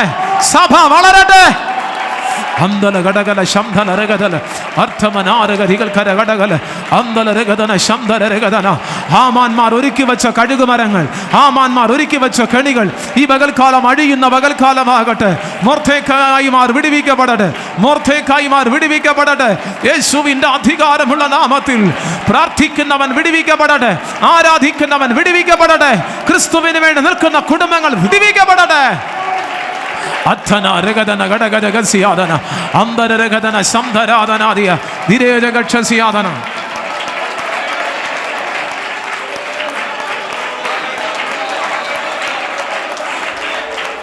റിബല ബൗഡല ബരഖലഗ സന്ദലഗ രഖലെ റിബല ബൗഡ ഓ സംബല രഖല കരെ സദലഗ റബര ഖല ബല ബര ബൗഡ രഖലെ റമ്മലക്കെ സദലഗ രഖെ റഗല ബര ശരെ ഥലെ കരഗല ഗര ഥല ബൗഡ അഖാരഗ റിഗ റബ രഖലെ. Hallelujah hallelujah. നമുക്ക് നിൽക്കുമ്പോൾ തന്നെ നമുക്ക് കേൾപ്പിച്ച ദൈവവചനത്തിന് മുൻപാകെ നമുക്ക് ഹൃദയങ്ങളെ ദൈവകരങ്ങളിലേക്ക് സമർപ്പിക്കാം. എങ്കിൽ ഇടറിപ്പോകാത്ത മനുഷ്യൻ ഭാഗ്യവാൻ എന്നുള്ള ദൈവശബ്ദം നമുക്ക് കർത്താവ് കേൾപ്പിച്ചല്ലോ. പ്രിയ ദേവദാസനിലൂടെ നമ്മെ ആശ്വസിപ്പിക്കുന്ന, നമ്മെ ബലപ്പെടുത്തുന്ന ദൈവവചനങ്ങൾ കഴിഞ്ഞ നിമിഷങ്ങളിലെല്ലാം പരിശുദ്ധാത്മാവ് നമ്മോട് സംസാരിച്ചു കൊണ്ടിരുന്നു. പ്രാരംഭമായ ആത്മാക്കളെപ്പറ്റി വലിയൊരു ആത്മഭാരം വേണമെന്ന് പരിശുദ്ധാത്മാവ് നമ്മൾ ഓർമ്മിപ്പിച്ചല്ലോ. നമ്മുടെ സമശിഷ്ടങ്ങൾക്ക് വേണ്ടി നമുക്ക് പ്രാർത്ഥിക്കാം. കർത്താവിനെ അറിയാതെ പാപത്തിലായിരിക്കുന്ന അനേകരുണ്ട്. നാശത്തിലേക്ക് അവർ പൊയ്ക്കൊണ്ടിരിക്കുകയാണ്. അവർക്ക് വേണ്ടി കണ്ണുനീരോടെ പ്രാർത്ഥിക്കുവാൻ ഉള്ളൊരു ദൈവകൃപ നമുക്ക് ദൈവം നൽകുന്നതിന് വേണ്ടി നമുക്ക് പ്രാർത്ഥിക്കാം. നമ്മൾ ആയിരിക്കുന്ന സ്ഥാനങ്ങളിൽ കർത്താവ് നമ്മളെ എടുത്തുപയോഗിക്കുവാൻ, ചിലരൊക്കെ ദൈവഭാഗത്തേക്ക് കൊണ്ടുവരുവാൻ എന്നെയും നിങ്ങളെയും കർത്താവ് വളരെ ശക്തമായി എടുത്തുപയോഗിക്കുന്നതിന് വേണ്ടി നമുക്ക് സമർപ്പണത്തോടെ നമുക്ക് പ്രാർത്ഥിക്കാം. നമുക്ക് പല വ്യക്തികളുടെ ജീവിതത്തിലൂടെ നമ്മൾ പഠിക്കുവാനിടയായല്ലോ. ചില നിന്ദകൾ ദൈവം ജീവിതത്തിൽ അനുവദിക്കുന്നത് തുടർന്ന് അത് നന്മയ്ക്കാക്കി തീർക്കുമെന്ന് ദൈവം നമ്മൾ ഓർപ്പിച്ചല്ലോ. ഹന്നയ്ക്ക് ഭവനത്തിൽ നിന്ന് നിന്നയുണ്ടായി, മറ്റുള്ളവരിൽ നിന്ന് നിന്നയുണ്ടായി, ആശ്വാസം പ്രാപിക്കാൻ കടന്നുപോയ ആലയത്തിൽ നിന്ന് നിന്നയുണ്ടായി.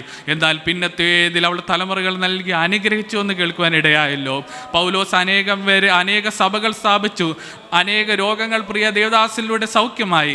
എന്നാൽ തൻ്റെ അവസ്ഥയ്ക്ക് മറുപടി ഇല്ലാത്ത അവസ്ഥ. എന്നാൽ ദൈവാത്മാവ് ഓർപ്പിച്ചല്ലോ, എൻ്റെ കൃപ നിനക്ക് മതി, എൻ്റെ ശക്തി ബലഹീനതയിൽ തികഞ്ഞു വരുന്ന ഒരു ദൈവകൃപ. എങ്ങനെ കർത്താവിൽ ഇടറിപ്പോകാതെ ഏത് സാഹചര്യത്തിലും ദൈവത്തിൽ ആശ്രയിച്ച് നിലനിൽക്കുവാനുള്ള ദൈവകൃപ ഇന്ന് പകൽ നമ്മളെല്ലാവരും കർത്താവിൽ ദൈവമേ അതെനിക്ക് ദാനമായി തരണമേ എന്ന് നമുക്ക് പ്രാർത്ഥിക്കാം. ചില പ്രാർത്ഥനാ വിഷയങ്ങളൊക്കെ മറുപടി വൈകുന്നത് ചില പ്രവചനങ്ങളൊക്കെ നിവൃത്തിയാകുവാൻ വേണ്ടിയാണെന്ന് കേട്ടല്ലോ. ദൈവം അറിയാതെ നമ്മുടെ ആരുടെയും ജീവിതത്തിൽ ഒന്നും സംഭവിക്കുന്നില്ല നമുക്ക് പൂർണ്ണമായി വിശ്വസിക്കാം. ഇന്ന് ആ വചനത്തിന് മുൻപാകെ നമുക്ക് വളരെ പ്രാർത്ഥനയോടെ ആയിരിക്കും ഇന്ന് ക്ഷണം സ്വീകരിച്ച് കടന്നു വന്ന് പരിശുദ്ധാത്മാവിൻ നിറയിൽ നിന്ന് ദൈവവചനം ശുശ്രൂഷിച്ച പാസ്റ്റർ സുനിൽകുമാർ അവറുകളോടുള്ള നന്ദി അറിയിക്കുന്നു. പ്രിയ ദേവദാസൻ്റെ ശുശ്രൂഷയും കർത്താവ് അനുഗ്രഹിക്കട്ടെ. വൈകുന്നേരം കർത്താവ് വളരെ ശക്തിയോട് ഉപയോഗിക്കട്ടെ. തുറന്ന് ഉള്ള ഉപവാസ പ്രാർത്ഥനയുടെ അനുഗ്രഹത്തിന് വേണ്ടി ഇന്നത്തെ പ്രാർത്ഥന ഇത്രത്തോളം അനുഗ്രഹിച്ചോളൂ. തുറന്നുള്ള മടക്കി യാത്രയും തുറന്നുള്ള സെഷൻസ് എല്ലാം കർത്താവ് അനുഗ്രഹിക്കുന്നതിന് വേണ്ടി നമ്മൾ എല്ലാവരും പ്രാർത്ഥനയോടെ ആയിരിക്കുമ്പോൾ ഇപ്പോൾ പ്രിയ തങ്കച്ചൻ അങ്കിൾ ശബ്ദമുയർത്തി പ്രാർത്ഥിച്ച് ഈ സെഷൻ ഇവിടെ അവസാനിക്കുന്നതായിരിക്കും.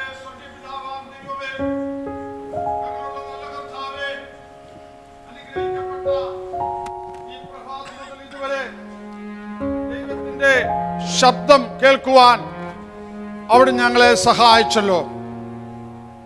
യോഹന്നാൻ ദൈവത്തിൻ്റെ ഒരു ശബ്ദമായി മാറിയതുപോലെ സഭയാകുന്ന ഞങ്ങൾ നന്മ പ്രാപിച്ച്, അനുഗ്രഹം പ്രാപിച്ച്, സൗഖ്യം പ്രാപിച്ച് ഞങ്ങൾ യേശുവിന്റെ ശബ്ദമായി മാറുവാൻ സ്വർഗം സഹായിക്കണമേ എന്ന് പ്രാർത്ഥിക്കുന്നു. ദൈവത്തിന്റെ പരിശുദ്ധാത്മാവ് ഞങ്ങളെ നയിക്കട്ടെ. ഞങ്ങളുടെ ജീവിതത്തിലുള്ള പ്രാകൃത സ്വഭാവങ്ങള്, ജഡീയ സ്വഭാവങ്ങളെ മാറ്റി ദൈവാത്മാവ് ഞങ്ങളെ നയിക്കണമേ എന്ന് പ്രാർത്ഥിക്കുന്നു. ഇടിമുഴക്കത്തിന്റെ ശബ്ദം പോലെയും പെരുവെള്ളങ്ങളുടെ ഇരച്ചൽ പോലെയും ദൈവത്തെ ആർത്തുവാടി സ്തുതിക്കുവാൻ, ആരാധിപ്പാനുള്ള ഉറവിടങ്ങളെ തുറക്കണം കർത്താവേ. ഞങ്ങളെ ഞെരുക്കുന്ന, ആത്മീയമായി മങ്ങളിൽ കൊണ്ടു നടക്കുന്ന എല്ലാ ദുഷ്ട ചിന്തകള്, ദുഷ്ട വ്യാപാരങ്ങള് യേശുക്രിസ്തു നാമത്തിൽ വിട്ടുമാറുവാൻ കൽപ്പിക്കുന്നു. അവിടുത്തെ ഗീതം പോലെ, അവിടുത്തെ ദർശനം പോലെ, അവിടുത്തെ വെളിപ്പാട് പോലെ ഓരോ സ്റ്റെപ്പുകൾ വെക്കുവാൻ സ്വർഗം സഹായിക്കണം. പാപത്തെ പാവമെന്ന് ചൂണ്ടിക്കാണിച്ചുകൊണ്ട് അതിൽ കർത്താവെ മായം ചേർക്കാതെ ദൈവരാജ്യത്തിന്റെ യോദ്ധാക്കളാവാൻ ദൈവം ഞങ്ങളെ പണിയണമേ എന്ന് പ്രാർത്ഥിക്കുന്നു. ഈ സഭയെ ദൈവം വിശാലമാക്കണമേ. ഈ തിരുവനന്തപുരം പട്ടണത്തിൽ ലക്ഷക്കണക്കിന് ആൾക്കാരുണ്ട്. ഇടങ്കയും വലകറിയാ നശിക്കുമ്പോൾ അവരോട് ദൈവം അയ്യോ പാപം കാണിക്കണമേ എന്ന് പ്രാർത്ഥിക്കുന്നു. ഞങ്ങൾ അതിനുവേണ്ടി യോഹന്നാനെ പോലെ ദൈവത്തിന്റെ ശബ്ദമായി അനേക ഭവനങ്ങളിൽ പോകുവാൻ, വ്യക്തികളെ കണ്ട് സുവിശേഷിപ്പാനുള്ള കൃപ വന്നാട്ടെ. തലമുണക്കുന്ന എല്ലാവരെയും ദൈവങ്ങളെ ഏൽപ്പിക്കുന്നു. പല രീതിയിൽ ശാരീരികമായ ക്ലേശമുണ്ട്, വേദനകളുണ്ട്, ഭാരങ്ങളുണ്ട്, രോഗങ്ങളുണ്ട്, ദുഃഖങ്ങളുണ്ട്, നിരാശകളുണ്ട്. പല സമയത്ത് പ്രാർത്ഥനയുടെ ഉത്തരം കിട്ടാത്തതുണ്ട്. എന്നാൽ ഇന്ന് ഞങ്ങൾ കേട്ടതുപോലെ അങ്ങയ്ക്ക് അസാധ്യമായിട്ടൊന്നുമില്ല. എനിക്ക് കഴിയാത്ത വല്ല കാര്യമുണ്ടോ ചോദിച്ചവന്റെ ലോകത്തെ ചലിപ്പിക്കുന്ന ദൈവത്തിന്റെ കരവിടെ ചലിക്കട്ടെ കർത്താവേ. രോഗബന്ധങ്ങളെ അഴിച്ചു മാറ്റണമേ.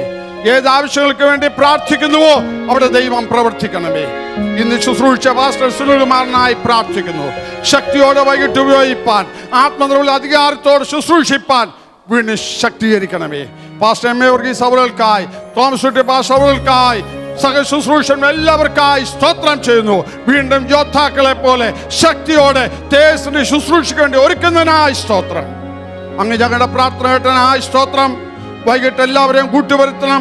അനുഗ്രഹകരമായ മീറ്റിംഗ് അനേക കാര്യങ്ങൾക്ക് വിടുതലായി തീരണം.